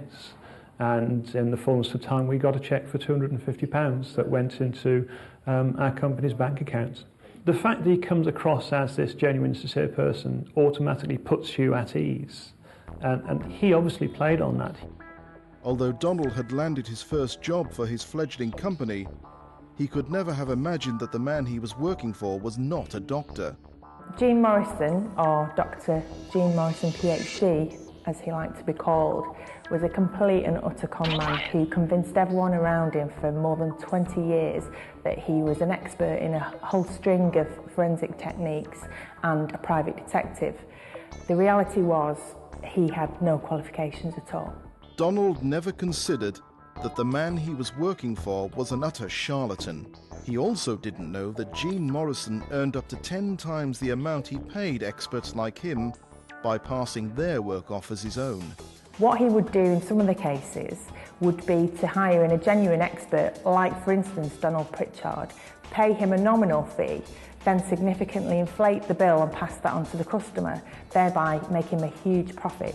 But completely unaware he was dealing with a con man and hungry to get his business off the ground, Donald Pritchard accepted a second and then third job. And with that third job came the opportunity to finally meet the mysterious Dr. Morrison. And he asked for the material to be returned on a Sunday evening, as he needed it urgently for Monday for a court appearance. And I in fact drove up to Manchester to Sale with the processed material to give personally to Gene. The venue for the meeting was a car park in Sale near Manchester. Meeting in a car park at night, in the dark, handing over a package. It's almost like a scene from a film noir. He had a lady passenger in the car with him, and he came across. I got ahead of my car. We shook hands. Not a lot was said, apart from thank you very much. I'll be in touch. All right then. Thank you. Thank you very much. Dr. Gene Morrison was clearly living out his CSI fantasies. He chose a location straight from a spy film under the cover of darkness. So clearly he was enjoying the dramatic elements of his role. It was only after the third job had been delivered their business relationship with Gene Morrison began to falter. Sadly, we didn't get paid for job number 3, and we waited for 12 months, 18 months, and took a decision collectively that we would write off that debt. So one of the questions that you deal with con men is, how come the mark never rats on it, never goes to the police? Why doesn't the mark ever sing? And the reason is because of what's technically known as the part of the con which is called the blow-off. And he either does it so the mark doesn't know he's been conned, or more often he relies on some aspects of just ordinary everyday psychology. Generally, marks, especially if it's a relatively modest sum of money they're talking about, is they will write it off to experience. Because they often don't see the bigger picture, the mark. You know, they're only just thinking about themselves. They've lost a little bit of money. They feel a bit rubbish, but on the whole, just write it off to experience. We're older and wiser, we move on.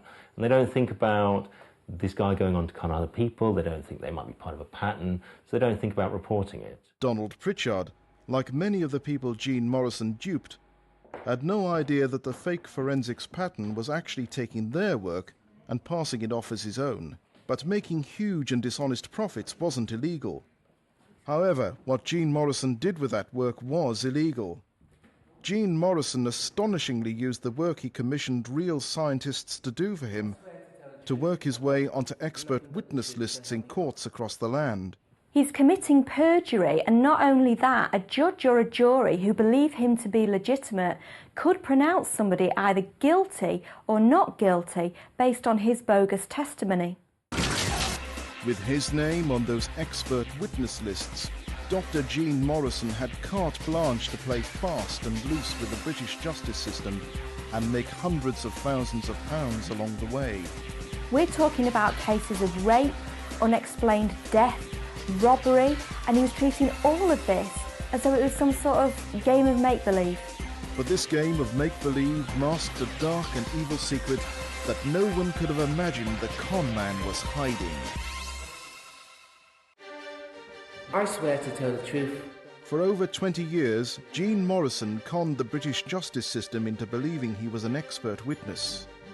Gene Morrison presented himself to the world as Dr. Gene Morrison, PhD, BSc. He told everyone that he had secured this degree at the Rocheville University in America. That doesn't exist as an institution. He actually bought a certificate on the web. And Gene Morrison's background was far from the persona of a studious academic. He was born into a Jamaican family and moved to the UK when he was just 5 years old.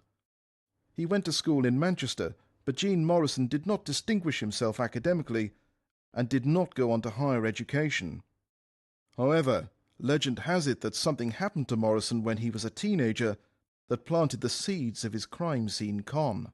The myth and rumour around this character is that he read a detective novel when he was about 19 years old and decided this is what he wanted to do, come what may. This fascination with detective work ironically led Gene Morrison to deceive people. In 1977, without any qualifications whatsoever, and in his early 20s, he simply started working as a forensic investigator. Gene Morrison bought fake degrees and advertised his services in telephone directories and the Solicitor's Journal. The con man even set up his own business in Hyde, Manchester, to add to the illusion of his legitimacy. The reception area was sleek and professional. It had a huge FBI-style sign with the company name on it, the Criminal and Forensic Investigation Bureau. And also, his motto for business was so over the top, exposing unrighteousness for the sake of righteousness. Really, in context, that's incredibly ironic, but it also shows you just how over the top this person was and just how arrogant his fantasies were. His business cards, the cards he handed out, even claimed that he was the 5th emergency service. Gene Morrison was earning a living by dishonestly masquerading as a doctor in criminal psychology and falsely claiming he was an expert in forensic techniques such as blood and fingerprint analysis, polygraph testing, and facial mapping. With his props in place, Morrison could set to work. And the work he did for the private sector was unregulated, and so he wasn't technically breaking the law. But when defense solicitors began to call upon him for his services, never questioning his bogus qualifications, Morrison crossed the legal line, working on over 700 cases and taking to the stand as an expert witness. Expert witnesses are called to give evidence during Crown Court trials. They help explain the technical and scientific issues and offer opinion about the scientific and technical evidence that's placed before the court. He stood up under oath, claiming to be this forensic expert, and he gave so-called expert testimony on whatever subject he was asked to. He's basically committing perjury. He's standing in a court and he's lying. He testified in a series of cases across the United Kingdom. An unexplained death, drug driving, rape, and his testimony was worthless, useless. Having built a reputation in forensic analysis, in 1997, the con man was approached to be an expert witness in an armed robbery case. He was asked to analyse CCTV footage that police believe linked a defendant to an armed robbery. What in actual fact he did was simply pass the work on. At the time, one of the specialists Morrison was conning was audio analyst Donald Pritchard. Donald believed he was doing legitimate work for the con man, so when Morrison approached him with the video footage, Donald was as helpful as possible. I didn't have video expertise. I believed I was doing the right thing. I was being honest with Gene, saying, look, there's an aspect of this I can't deal with, but I have a friend over in Leicester who perhaps can help you. Walter was into video production and see what he could do. And Walter was the same as I was, would accept Gene on face value because you expected everybody to be straight, genuine with you. But unfortunately, Conmen obviously take that as a weakness. And Gene Morrison would also ensure that the expert's good nature resulted in him making a healthy profit. What the retired filmmaker didn't know was that although Gene had actually knocked him down from £200 to £50, he was actually charging the defence solicitors £2,800. The filmmaker had unwittingly completed the analysis for a con man, masquerading as a doctor in criminal psychology. No one knows if Morrison's initial motivation was purely financial, but it's clear his actions weren't solely to con cash. Gene Morrison is making a very good living from this, from essentially doing very little, because all he has to do is pass the work on to other people and then sit back and take the credit. But there's got to be something else going on here. When he's giving evidence in court, he's very important, he's special, he's vital. And I think that he must have got a thrill from the respect that he got, because why else would he take such a risk to tamper with the law so flagrantly in the heart of the justice system? Between 2002 and 2005 alone, Gene Morrison made at least £250,000 in taxpayers' money as an expert witness. With his expert victims, like Donald Pritchard, the con man was paid at least double what he offered them for their services, and Gene Morrison's con ran for an astounding 26 years. The money he made was mind-boggling. But Morrison's con was not just about money. The CSI super sleuth preyed upon the most vulnerable people in order to live out his twisted forensic fantasy. One of the most upsetting cases involved a family who had lost their son in mysterious circumstances. The man concerned was 29 years of age and was found dead in his bedroom at home. An unexplained death. It was a tragedy for the family. The tragedy occurred in 2003, and although the coroner had reported an open verdict, it seemed, at the time, to the devastated parents that possibly their son's job could have played a part in his tragic death. He worked as a quality controller at a chemical factory, and so the big question for his family was whether the chemicals and toxins that he worked with on a daily basis had contributed to his death. And the family decided to look for someone who could help get to the bottom of what had caused their son's untimely death. And they came across Gene Morrison in the telephone book. The family gave him a call and initially were very impressed, especially when he rattled off a list of qualifications including an MSc, a BSc, a PhD. Believing that Gene Morrison was a respectable professional in their local community and more than qualified, the grieving parents hired him to explore the circumstances of their young son's death. The grieving family could only afford to get together £600 to pay up front. Gene Morrison was more than willing to accept the money. With £600 in his pocket, Dr. Gene Morrison, PhD, began his investigation. But the con man's techniques were less than orthodox. With hindsight, it's quite plain to see that Gene's techniques were strange, to say the least. How he began his investigation was to ring around the deceased man's friends. With the women, the conversations took place at night and were quite flirtatious. With the male friends, he would invite them to his office, then simply leave them waiting and not speak to them at all. At the time, the family wondered whether this might be perhaps some kind of strategy, an investigative technique.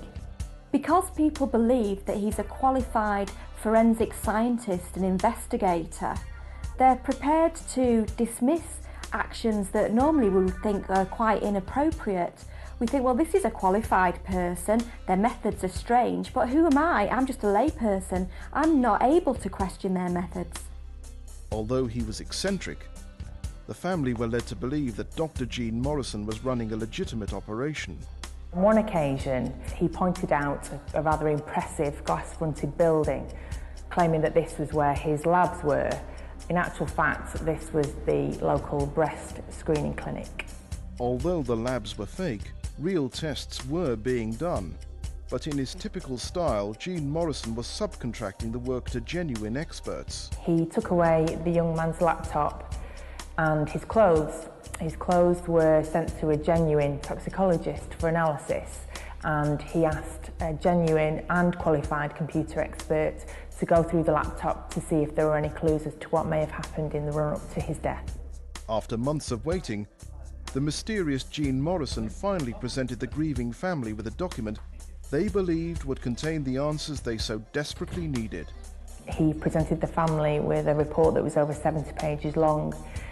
69 pages of that was made up of technical information that was provided by the toxicologist. It would have made no sense whatsoever to a layman. A further 2 or 3 pages of the report consisted of a very vague description of the circumstances surrounding the young man's death. It didn't draw any useful conclusions at all. After months of hoping and waiting, the young man's mother and father still had no idea how their son had tragically died. The family were hoping to find some sort of peace of mind, get the answers that they needed in order to move forward with their life. And what Gene Morrison did was to promise them something that actually he wasn't qualified to do, because he isn't a forensic investigator, he's a con man. But then he gives them false hope, dashes that hope, and then stumps them with a bill for £14,000. So really, he's a swine. The family clearly was so dissatisfied with the work that Gene Morrison did, or claimed to have done, that they refused to pay him. But the family's refusal to pay the heartless con man and fake forensic was not the end of the affair. Unbelievably, the shyster decided to take the family to court and sue them for £14,000 in November 2004. He was adamant that he was owed the money, that he had done the work. He was equally adamant about his bogus qualifications. Taking this family to court, apart from the fact that actually he was contributing to the stress and the trauma that they'd already experienced, is really quite breathtaking. In the arrogance of it, the fact that he's willing to be more exposed and risk his whole con unravelling is mystifying. However, the court case did not go the way he had planned. At the end of the case, the judge said that Gene was entitled to charge the family, but at a vastly reduced rate, not the £14,000 he had demanded at the beginning. Morrison may not have succeeded in getting the money he wanted, but he left the court unchecked. And in the same year, 2004, the fake forensic was once again hired by a solicitor as an expert witness. This time, his expertise was requested in a rape case. A condom wrapper was found at the scene of a rape. Gene Morrison was brought in by a defence lawyer to analyse the wrapper for fingerprints. Gene Morrison subcontracted the fingerprint analysis and paid the genuine experts £252. But Morrison repackaged the report and billed the law firm almost £2,000. But that wasn't all he did. But what was different was that on this case, he decided to do some detective work of his own. He's not been hired to do this, he's been hired to offer his expert opinion on a fingerprint on a condom wrapper, but he takes it upon himself to act as some kind of super sleuth. He seems to think of himself as some modern-day Sherlock Holmes and goes about it in the most inappropriate fashion. Gene Morrison should have left that detective work to the professionals. Unbelievably, in this case, Gene telephoned Strangeways Prison, asked to speak to the defendant. While he was on the telephone, proceeded to make a list of demands of other items of information that he required in relation to the case. One of the pieces of information that he asked for was the name and address of the rape victim. and the prison officer who took the call was stunned by the fake forensic investigator's request. Obviously, the prison service were not going to hand over that confidential information that Gene Morrison had asked for, but they realised something was wrong and they acted. Gene Morrison's attempt to con Strangeways Prison would finally be his undoing. So after 20 years of being taken at face value, staff at Strangeways did what everyone else had failed to do. They contacted the police to say something was seriously amiss with this guy. But even staff at Strangeways could not have predicted the dark and evil twist that was to come. For over 20 years, Gene Morrison masqueraded as a forensic investigator and private detective, a position that bogusly earned him the trust and respect of his local community, a trust he would later abuse horribly. He claimed to have a degree, a master's and a doctorate, and made over £250,000 in taxpayers' money when he took to the stand and perjured himself under the guise of being an expert witness. We can see that he's really starting to believe his own persona that he's constructed, and he's starting to believe his own lies, and he's really bought into this whole CSI myth. However, in 2004, the cracks were beginning to show in his con man deception after he pushed his luck too far and attempted to obtain confidential information from Strangeways Prison in Manchester. So after receiving a very strange phone call from a man who wanted to know the name and address of a rape victim, Strangeways staff decided they needed to call the police. The police immediately launched an investigation. After 20 years of faking it as a forensic investigator and respected member of his local community, the police were scrutinising the con man's career for the first time. In January 2005, they obtained a warrant to search his home and office. The police found piles of videos of the American TV series CSI, so it's very worrying to think that actually this was his source of research and information. But also you have to wonder whether he watched these programmes as a way of living out his CSI fantasies with him as the hero. And the office was an Aladdin's cave for Morrison's forensic fantasy. When the police went into the office, they were met again with mounds of paperwork, literally everywhere. There were a couple of items that did stick out as a little bizarre though. Amongst them was a white lab coat, some test tubes and a huge magnifying glass. These props are rather telling and also really quite cartoon-like. He's chosen 3 things which embody I am a forensic investigator, the white coat and the test tubes, but also a giant magnifying glass. What is that all about? You know, that really is saying I am a cartoon super sleuth. The props the police had uncovered were not going to convince them that Gene Morrison was legitimate. It looked like the con man's forensic scam was over. The police immediately shut down the operation. They took down the websites and began the arduous task of going through the paperwork to see if his interfering with the justice system over all those years had resulted in a miscarriage of justice along the way. But there was a problem with the case. It appeared that Gene Morrison could get away with his crimes because of a legal loophole. Gene Morrison was selling himself as a private investigator and forensic scientist, and conveniently for him, these areas were at that time totally unregulated within the United Kingdom, so there was no one to watch over anyone who decided to set themselves up in this way. If the police were going to successfully bring the fake forensic to justice, they must expose the secret he kept from all his clients. The police began to look at his actual qualifications, the fact that he claimed he had a PhD and a doctorate and this and that. If they could disprove those qualifications, that would be the key to actually being able to bring him before a court and convict him. If the police could prove that the degrees were not legitimate, then it was obvious that Gene Morrison had fraudulently misrepresented himself. If they could also prove that he'd done that in court, then there'd be another charge to his name, perjury. Once the police began to investigate the fake forensic, they were astounded at the disturbing scale of Morrison's con. Gene Morrison had offered his expert opinion on 700 working cases. That was potentially 700 miscarriages of justice that the con man had caused. Not only that, But between 2002 and 2005, the courts had paid the con man over £250,000 in taxpayers' money for his bogus work. The scale of the con was monumental and was simply a sample of a 26-year-long bogus career. It was vital the police could prove that Morrison had invented his impressive qualifications, and so he was brought in for questioning to discuss his education, or lack of it. So what is the qualification that you have? I have a PhD, but it's not recognised here. I have listened to the police interviews with Gene Morrison. The man cannot and does not answer a straight question. Even the simplest line of questioning failed to lead to simple, factual answers. The police interviewer tries to verbally wrestle Gene Morrison into giving a straight answer. It doesn't work. It takes 4 questions alone to try and get to grips with what his qualifications actually are.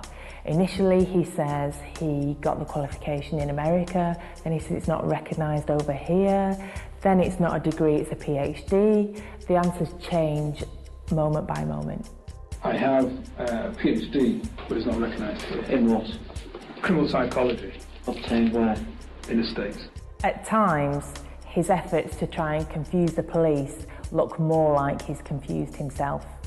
I know it sounds silly, but something like Sherlock Holmes, who was just a detective, and then using some skills, etc., he started to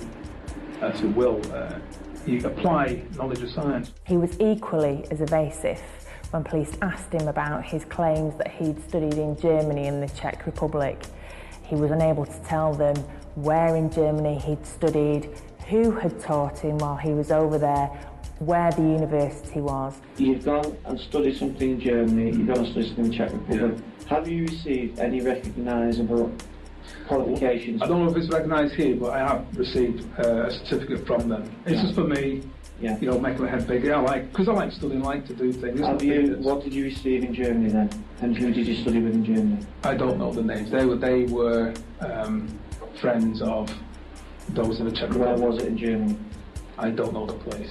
He's clearly floundering at this stage, and at one point he exclaims, "Crikey, I can't remember where I got my degree." At which university? Crikey, I can't remember it. It's associated with the International Federation for work which I'd already done here and abroad. Is this in California? Well, that's the head place in California. Is that where you studied? Yeah. You studied in California? Well, no, I didn't study in California. Glendale, California is where the head office would have been. I studied in Massachusetts. He then diverts again, saying it was life experience, it wasn't a degree. Then later changes his mind again and says he's got more than 1 degree. Which one? How many have you got? No, you said your degree is single. That's why I'm asking, which one are you talking about? Well, you just told me you've got 1 degree. Have you got more than 1 degree? I don't have a recognisable degree. At one point, the police asked whether he could produce or even just get a copy of his degrees to show that he had actually studied at these rather vague institutions. How would I trace that degree that you hold in America? I don't know how you would go about doing that. I take it you wouldn't be able to get a copy of anything to evidence that degree? I wouldn't be able to get it for yourself now. A private investigator who doesn't know how to copy his own degree certificate? That seems preposterous, doesn't it? The reality regarding Gene Morrison's academic career was that he had simply purchased degrees online. It looked likely the police would charge Gene Morrison, but the fact the police had launched a full investigation into him and his fake forensic business was not enough to stop his lies and deception. Even with the police raiding his home, his business shut down and under investigation, Gene cannot resist the opportunity to continue the con. The police have said to him, "Come on now, Gene, the game is up, you need to stop." But he's so determined and so deluded that he can't actually put down his giant spyglass, so to speak, and stop it. Gene Morrison was in serious trouble with the police in Manchester, but 60 miles away in Nottingham, the fake forensic was still on the expert witness list, and a Nottingham-based solicitor called him for his so-called expertise on a Crown Court case. Dr. Gene Morrison? So when Gene Morrison took that last job in Nottingham, after he'd already been head up by the police, I think it's an interesting example, a really telling example of the almost compulsive nature of his scamming. He almost can't help himself. There's something almost involuntary about it. Yeah, let me just take your details. The case Gene Morrison was being paid to analyse and offer his expert opinion on was for the legal team defending a client who was being accused of drug dealing. The solicitor in Nottingham asked him to examine a set of scales that the police expert had said contained fingerprints and traces of cocaine. It was his job to see whether that assessment by the police was correct. The aim presumably was for Gene Morrison, an expert as far as they were concerned, was to call into question whether or not those fingerprints were of the accused. Despite the Manchester police closing in and building a case to formally charge Gene Morrison, the fake forensics simply continued business as usual. True to form, as he had done on previous cases, Gene Morrison decided to bring in a real expert to look at the fingerprints. However, when it came to the drugs residue, he decided to write that report himself. The report contained some very glaring errors, not least numerous spelling mistakes. He'd even missed the E off the end of cocaine. While in Nottingham, Morrison arranged to meet with Adam Booker, the forensic chemist who had written the report for the police regarding the scales under scrutiny. When I first saw Gene Morrison in the reception of the building I work in, he was wearing a high visibility yellow jacket, and across the back it said forensic investigator, which I thought was bizarre and very odd, but it could just be that he was quite eccentric. That was my first thought. And Dr. Morrison was not alone when he came to the lab. We had quite a young, probably late teenage girl with him accompanying him to the visit, which is, again, just very, very odd. Normally these people will work alone and certainly not bring along a girlfriend. And for the entire time that he was there, she was texting on a mobile phone and constantly asking him when they were going to leave, complaining about how long they'd been there, and he was quite dismissive of her, telling him to be quiet and sort of wait for him to finish working. How much longer? Not much longer, all right? Not much longer. And the doctor's behaviour in the lab was utterly bizarre. Although he talked about his qualifications and experience as a chemist, at one point I looked over and he'd taken one of the results out of the file, which was one of the analytical results, the chromatograms, and he was looking at it upside down. So he was holding the piece of paper upside down and sort of nodding at it, looking like he was reading it when he clearly didn't know what it was. The fact that Adam Booker knew that Dr. Gene Morrison was an expert witness hired by the defence team lessened his suspicions. I was not thinking that he was some sort of fraudster or con man, because it's not something that you expect in everyday life. You expect that maybe he's stepping outside of his main area of expertise and trying to get work in areas that he doesn't really know too much about. But at the time it wasn't something that crossed my mind that he was a complete fraud. However, Adam Booker soon learned the truth that Dr. Morrison was in fact a complete fraud. Right, when did this happen? It was only a few days after Gene Morrison's visit to the lab that I got a phone call at work from a police officer who's investigating Gene Morrison for being a fraudster. It then sort of clicked into place that he was looking at the instrumental readout upside down. He was asking naive questions, the way that he was dressed, the fact that he brought his young girlfriend with him. They were all things that were odd, and this sort of confirmed they were unusual things, but I was still quite surprised that he was being investigated for being a complete fraud. I don't ever expect somebody to be a complete con. The Manchester police had exposed that Gene Morrison was a liar and he was dropped from the case. After 26 years, the game was up for the fake forensic. He was charged and a court date was set, but with the wealth of evidence that the police had gathered, it seemed like the trial would be just a formality. The law had finally caught up with the con man, and in September 2006, Gene Morrison once again found himself taking the stand in court. Only this time, he was the accused. I've been a journalist now for more than 10 years, and a big proportion of my career to date was spent as a crime reporter. So I've attended quite a few court cases. This one at Manchester Crown Court tops the lot. It was the most bizarre court case I've ever attended. Gene Morrison did not wear his luminous forensic investigator jacket, but he did make quite an impression. At the trial, when he was called to give evidence, it seemed that he quite enjoyed the experience. He wore half-moon glasses and took his time poring over the documents. He seemed to really enjoy the attention.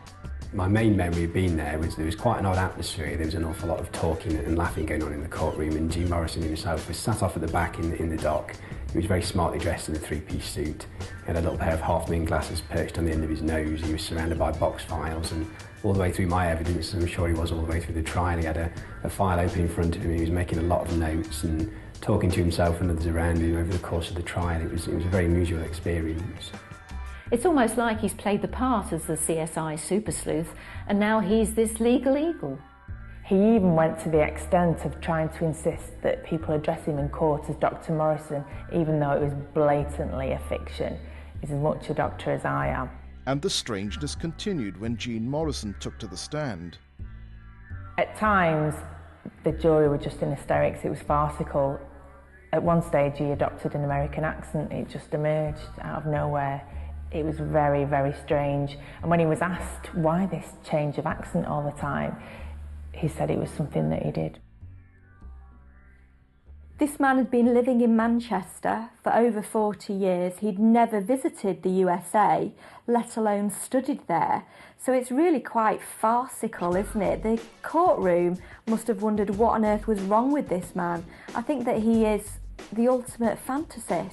And the trial became stranger when Morrison was cross-examined about his qualifications. As he claimed to be a forensic expert, he was questioned about what this entailed on the stand. Whilst he was being quizzed about the blood testing, the judge actually stopped him and said, "I'm sorry, Mr. Morrison, but you're confusing me." To be honest, Your Honour, I'm kind of confusing myself. When he said that, the jury were just in hysterics.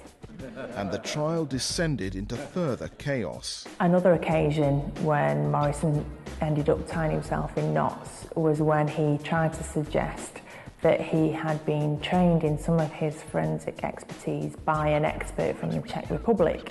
He created a real fantastical tale about a Mr. X who he said had taught him his forensic techniques.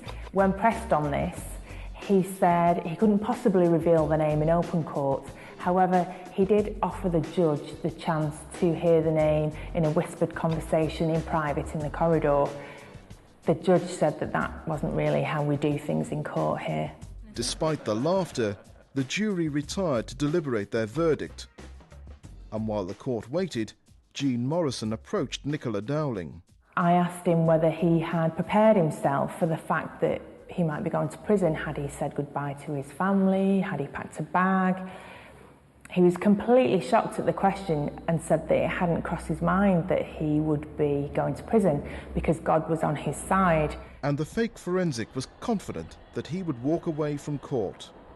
He asked me if I had noticed that there had been a number of signs along the way as the trial had progressed that indicated that things were going to go his way. Signs from God, if you like.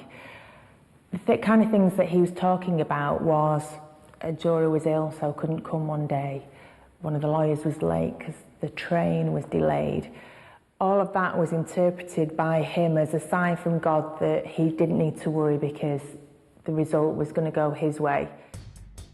But Gene Morrison could not have been more wrong. It seemed he had misread the signs. The charges included perjury and perverting the course of justice. The entire court was left in no doubt that he was guilty. Gene Morrison had actually pleaded guilty to just 2 charges, but the jury, despite laughing through an awful lot of the trial, actually convicted him of 20 other offences. All that was left was for the judge to pass sentence in March 2007. Despite the slightly strange atmosphere in court, the judge actually sentenced Morrison to 5 years imprisonment. On sentencing, the judge branded him an inveterate and compulsive liar. For 26 years, Gene Morrison had faked it as a forensic expert, an upstanding member of his community. But the con was finally over. But while the laughter was still echoing around the courts and Morrison was put behind bars, another crime came to light that was even more disturbing than his catalogue of cons. Gene Morrison's CSI-style fantasy was an audacious stunt, but it didn't prepare anyone for what was to come next. When I heard about the later allegations, I was appalled. It's just so shocking, so sickening, so horrific that this man could do such a thing. Gene Morrison. Nice to meet you. Thanks. For over 20 years, Gene Morrison masqueraded as a forensic expert, duping the courts in over 700 cases and conning taxpayers out of at least $250,000 of their hard-earned pounds. He was sent to prison for 5 years for his scientific scams that had spanned 3 decades. I was very surprised he got away with it for so long. It was over 25 years. People don't assume or aren't really looking for somebody to be a complete fraud. That's probably one of the reasons that he was able to get away with it for so long. People assume that he can't possibly be a complete fake. But disturbingly, it was revealed that Morrison was more than just a fake. After Gene Morrison was sent to prison, further crimes came to light. And they were the most sinister and disturbing crimes imaginable. Gene Morrison's CSI-style fantasy was an audacious stunt, but it didn't prepare anyone for what was to come next.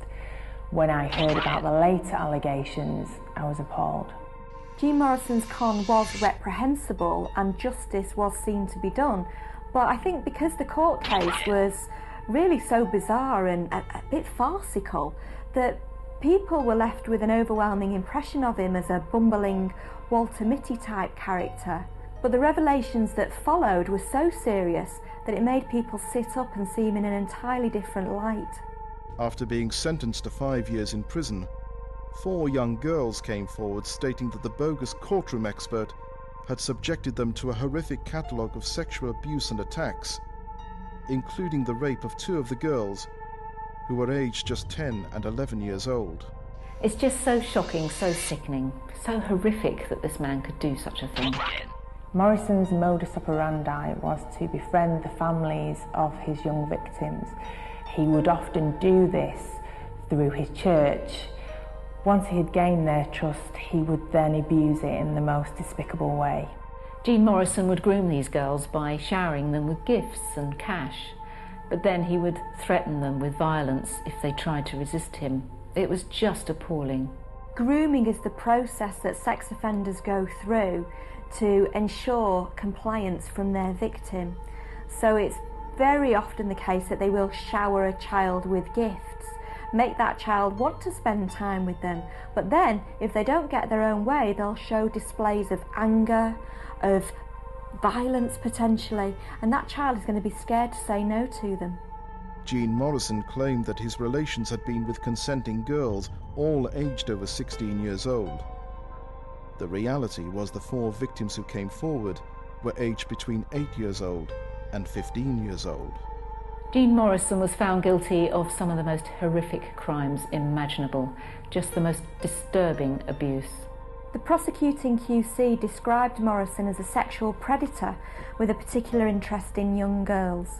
The jury found him guilty of 11 counts of sexual abuse against young children. In December 2009, Gene Morrison was given an indeterminate sentence for the public's protection, but he will serve at least 7.5 years before parole. He will only be released if the probation service deem it safe to do so, and will remain on the sex offenders register for life. The upsetting and disturbing court case revealed how important Gene Morrison's CSI con was. He used the status of his forensic investigator persona to ruthlessly abuse the innocent. This bogus act as a forensic investigator and private detective actually gave Gene Morrison a status within society that people respected and gave him confidence. Unfortunately, that respect and confidence was used in order to ingratiate himself and abuse children.